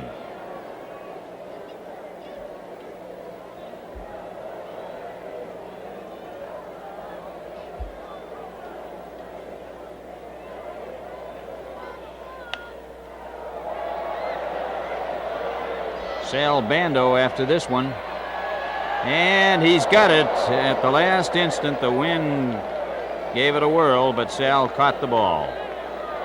Locke was all the way to second base. Here it is again, and the ball went way up in the air with Sal going over, and he was all set, and then he had to really hustle back and make the catch with Campaneris alongside. So with 2 out, the batter is Scott, who has struck out swinging and fouled out to the first baseman.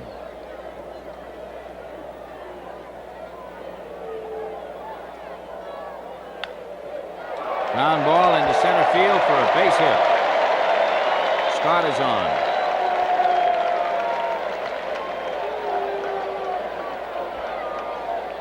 Runner at first and 2 out, and Gibson at the plate. Russ had a single in the 3rd inning, and he grounded out to second base in the 5th. The Red Sox with 5 hits in the game.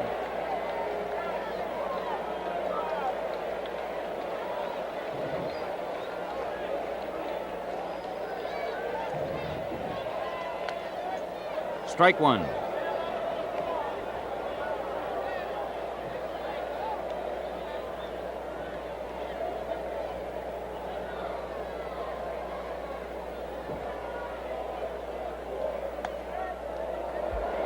Strike 2 to Gibson.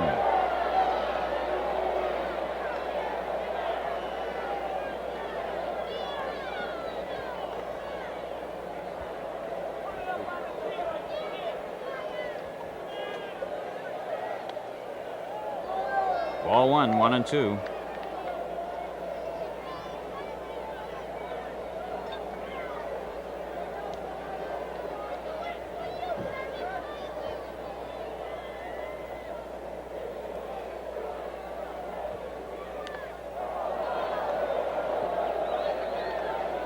Count holds at 1 ball and 2 strikes on Russ.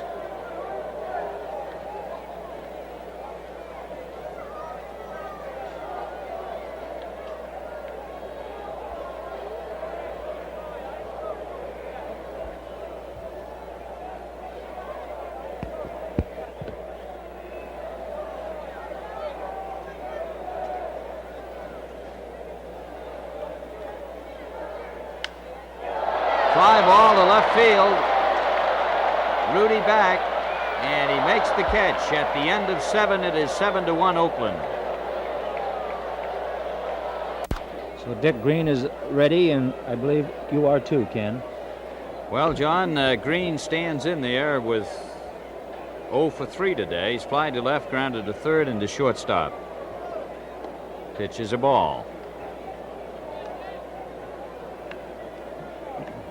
Made 3 fine plays today, Ken. Ned and I were talking about him earlier, and he looks so much trimmer than he did a couple of years ago. Well tagged to center. Smith back. It is up off the wall, and Green goes into second base standing with a double to lead off the 8th inning. So now 7 of these A's who started the game have base hits. All but Haney and Bando, other than the pitchers. And here's Haney, who has struck out swinging, popped up to second, and been called out on strikes.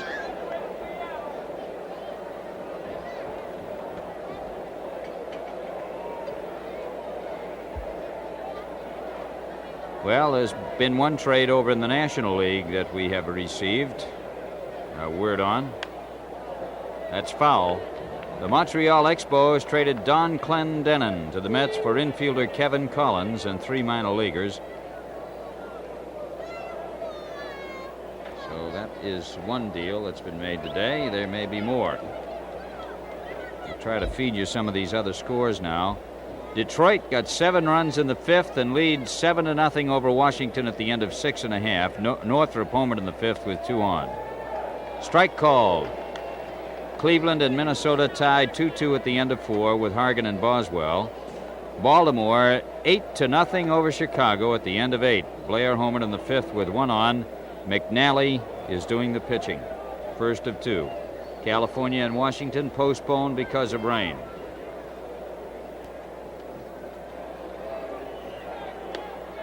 Ball outside. New York 4, Seattle nothing at the end of 5. Time has been called at Yankee Stadium. It's raining in New York. Atlanta leads Pittsburgh 6-4 after 8.5 innings of play. Houston trails St. Louis 5-2 at the end of 8. Foul ball. Cincinnati beat Chicago 7-6 in the first of 2 games, nothing on the second. At San Diego, Philadelphia was scoreless in the first inning. San Diego batting now. New York and Los Angeles scoreless at the end of 1. Montreal 3, San Francisco 3 at the end of 4 in the first of 2. So that's what's happening elsewhere in baseball today. Runner at second base in the 8th with nobody out. Ground ball to Petrocelli. Rico throws to Jones, the runner going to third base, and he is safe. So Haney is out on a grounder to shortstop, and Dick Green goes over to third afterward.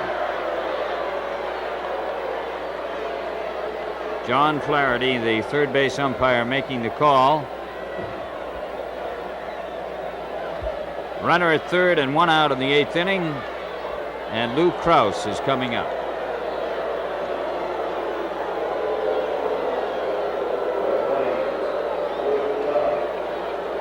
Krause hit a home run off Vicente Romo Friday night. From Maine to Connecticut, New Englanders have fun in the sun with Narragansett Lager beer, the good beer for the good hours. The infield is in. Oakland 7 and Boston 1.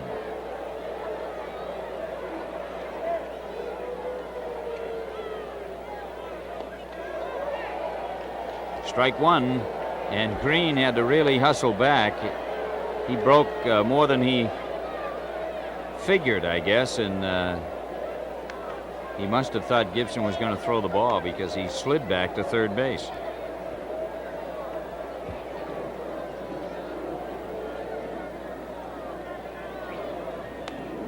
Foul ball upstairs. Strike two.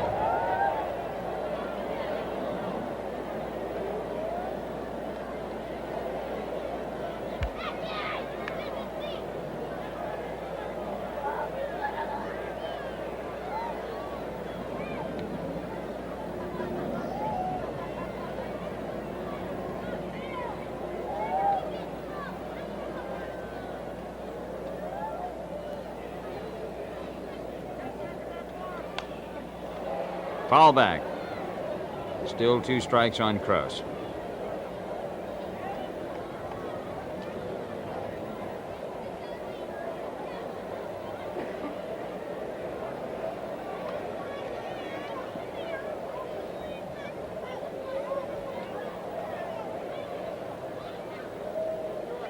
Krause getting some rosin from Bert Campaneris in the on-deck circle.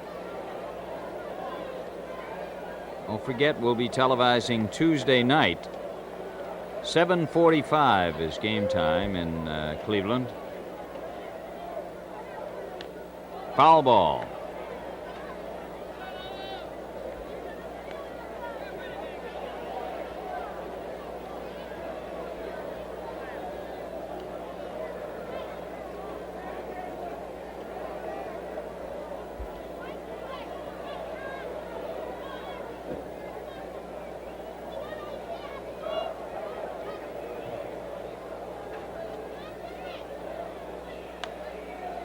Another foul back.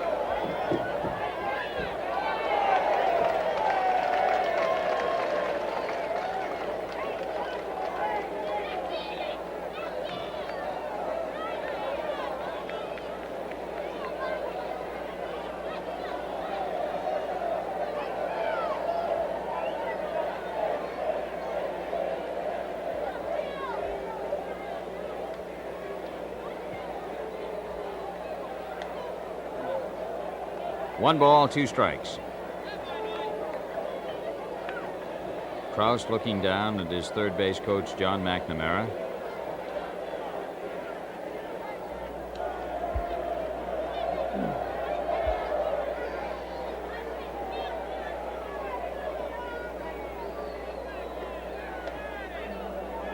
Two and two. Lou Krause looked an awful lot like his dad, Ken. I don't know whether you've been up close to him or not. When I first saw young Lou, I took a quick look. Of course, his dad was a fine pitcher with the old Athletics. Now, don't tell me I hit against him, I'll choke you. No, well, I've been up close to Lou, but I've never met his dad. There's a drive to left, and it is off the wall. Yastrzemski throws it in, and it's a single by Krause to score a run. So he hits a home run on Friday night, and he comes back with a single off the wall here today, and it is now 8-1 Oakland.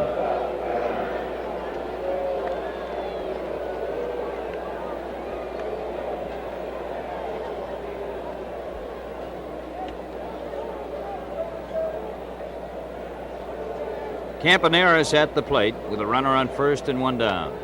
Foul ball out of play. Way up into the last row of the lower seats over there on the first base side.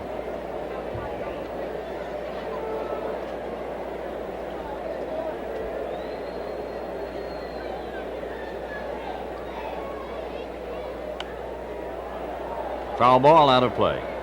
Danny Cater in this ball game today for Oakland has had 3 for 3, and he's gone up to 291. He's always, the last couple of years, been right up around the top. He was second to Yastrzemski last year in average in the American League. 1-2.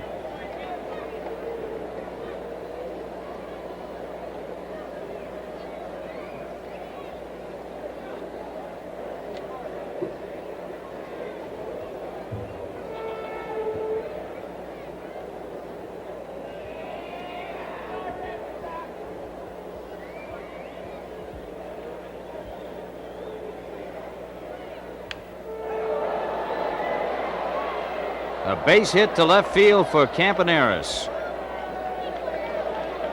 And down to second base goes Krause. So there are runners at first and second.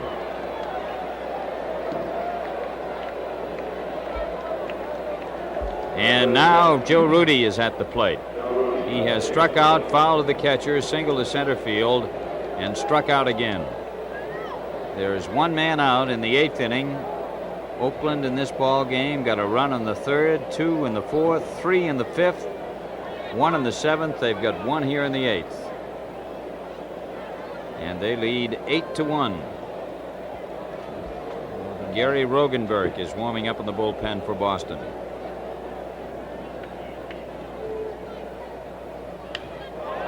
There's a base hit into left. Yastrzemski decoying, and he holds the runner up by doing so. Krause had to get a late start because Yastrzemski pulled a good decoy on him in left field. So Rudy gets on to first base. Krause gets to third and Campaneris to second. The bases are loaded. There have been 4 hits in this inning off Bill Landis, and the batter now is Reggie Jackson.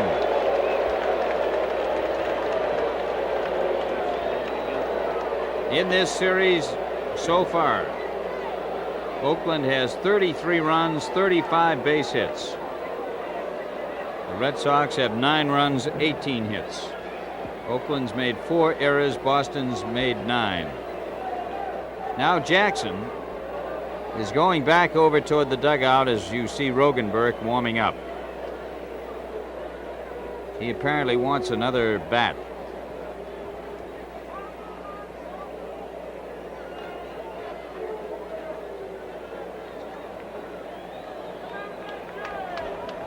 Hank Bauer is saying something to him. He was kidding him a little bit yesterday, even though he had the great day. He got on him a couple of things, on a couple of different items during the course of the ball game. But Reggie is genuinely well liked by his teammates and by manager Bauer,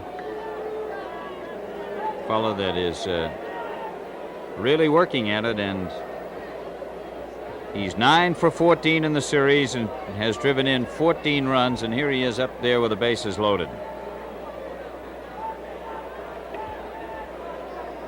This ought to be some kind of a record with him coming up there with the bases full. He's had a double, a triple, and a home run today and has been called out on strikes. He takes a ball. Funny thing, you know, when Lazeri had that big day against Philadelphia, I understand that the next day he had a big series too. Dick Williams and Darrell Johnson watching. Foul back.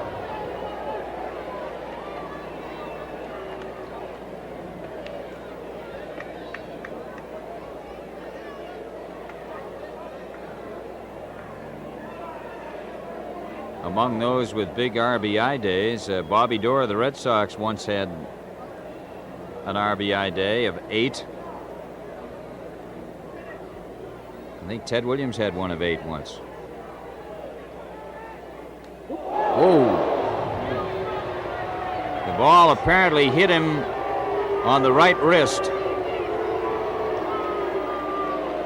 Jackson is hit on the right wrist, and here it we'll take another look at this one as the pitch comes in, and you see Jackson going down. The ball hit him on the right wrist, and Darrell Johnson has gone to the mound, and they're going to take Landis out here as Jackson is hit by a pitch, and another run is driven in by Jackson.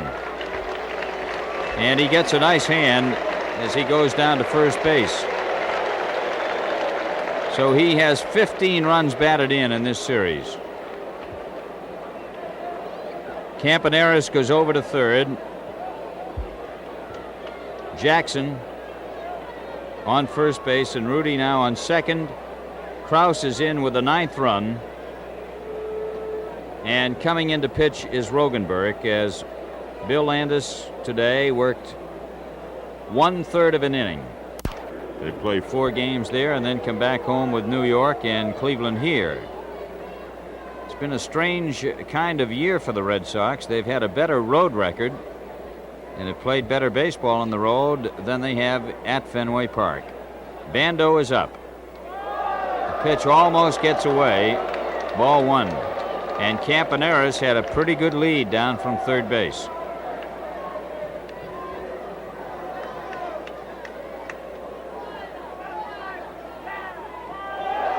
Ball two as Gibson makes another save.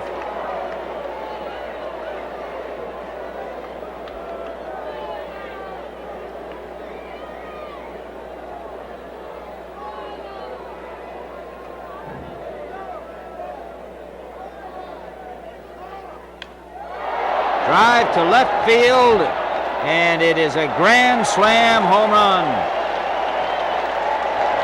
Sal Bando has hit a grand slam homer, and it is 13-1.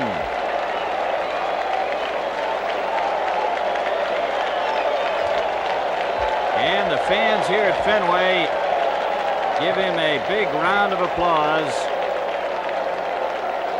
That's his second grand slam of the year. He hit one in Oakland off George Brunette of the Angels.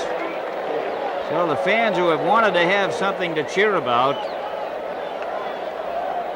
are cheering the Athletics at this stage as Cater comes up. Strike.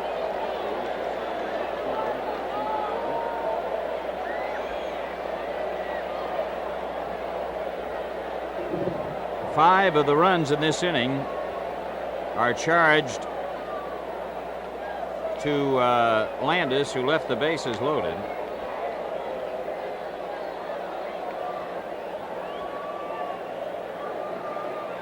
One ball, one strike on Cater, who's had 3 for 3 today. Foul ball, Jones over, and Dalton makes the catch.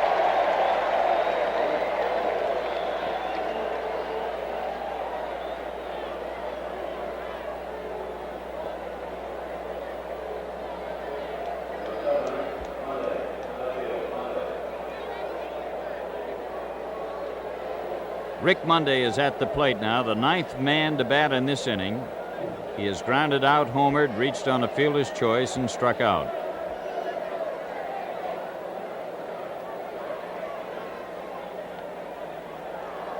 Strike one. Sal Bando with 2 grand slam home runs this season now.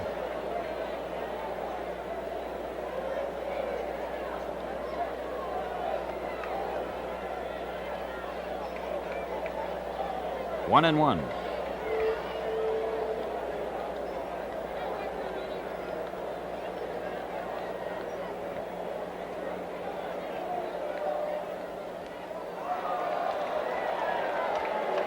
Two balls, one strike.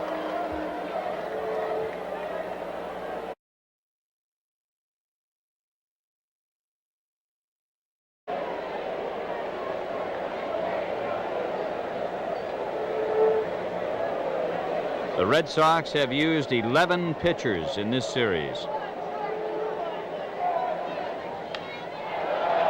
Foul ball.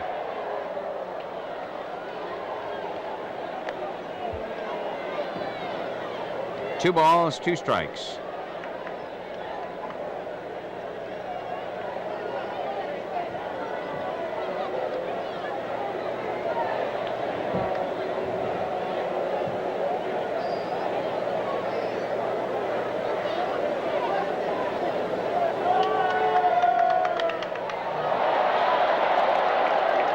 Fly ball to left field, and it is off the wall. Yastrzemski chasing it in, throws into second base, and he is safe at second. Don Denkinger called him safe, and Dick Schofield is being thrown out of the game by Denkinger, and Dick Williams is coming out now as Schofield continues to really get into it with the umpire at second base. Schofield is really infuriated, and Williams is in on it now too with Denkinger.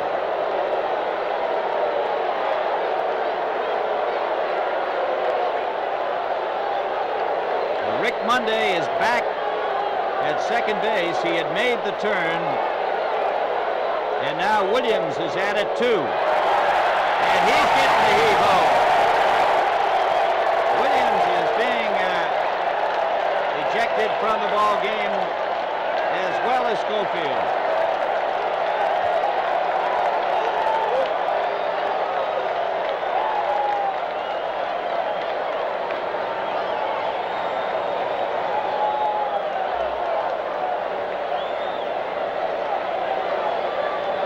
Talking there with Marty Springstead.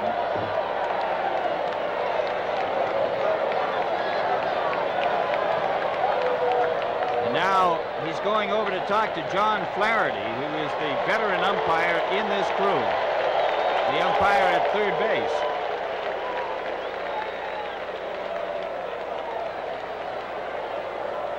Well, Schofield was out and Williams was thrown out.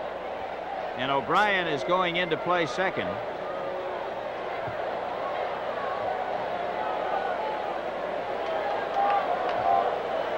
Dick arguing with John Flaherty about it now.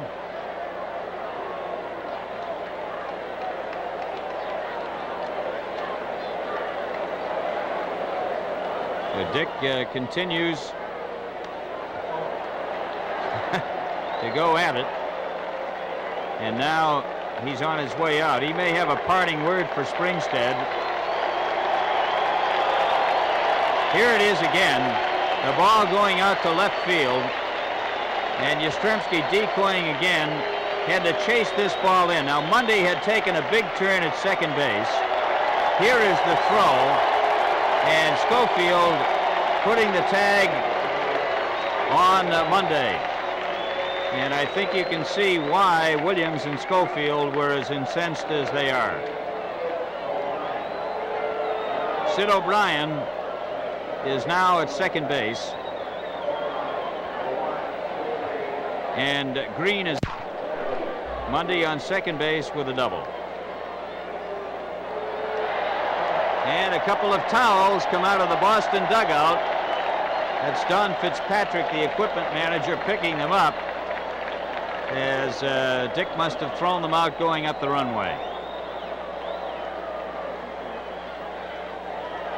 There's a strike.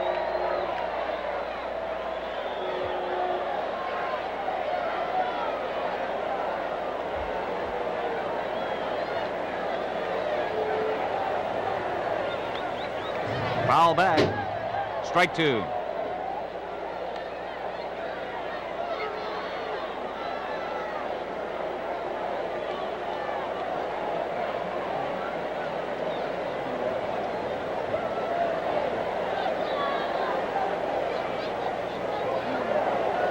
Wall 1-2, and now gusts of dust around the infield. Fairly strong breeze blowing across now toward right, and you can see it there on your screen. Suddenly came up. 1-2 the count.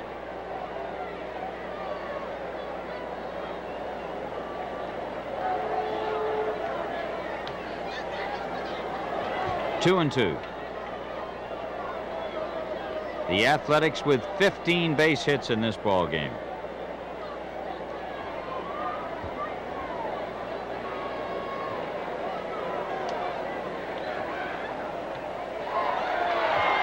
Strike three, and now Green is angry himself, and that's all in the eighth inning.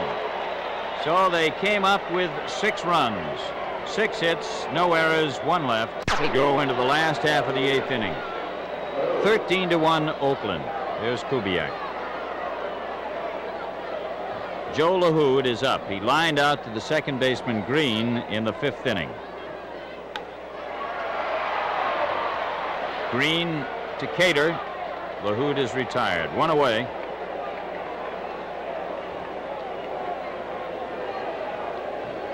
Schofield, of course, has been ejected, so O'Brien is coming up for the first time, and Schofield hit a home run in the 6th inning of this game.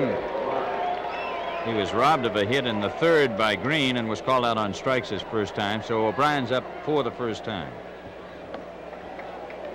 Ball 1.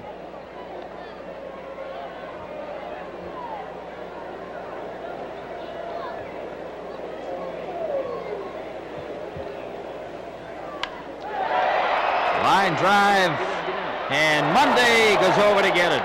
Fine catch by the center fielder. Very well done by Rick Monday. Here it is again as O'Brien clipped the ball well, and look at him go. He's got fine speed, and he reaches out to take it for out number 2. The batter is Dalton Jones. He is grounded to third, grounded to first, and bounced out to first unassisted.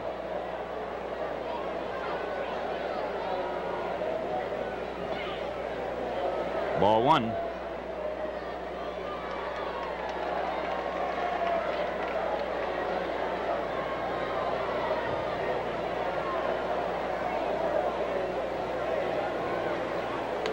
Ball 2, 2-0.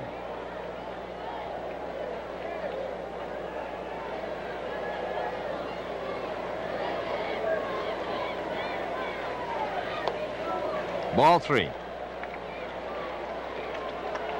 Lou Krause on in relief of Jim Nash, who went the first 6 innings pitching for Oakland with a 13-1 lead in the 8th.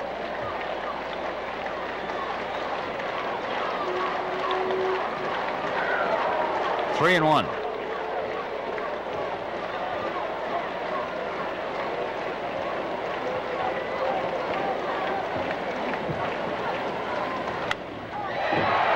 Fly ball to right. Jackson back. And he makes the catch in right field to retire the side.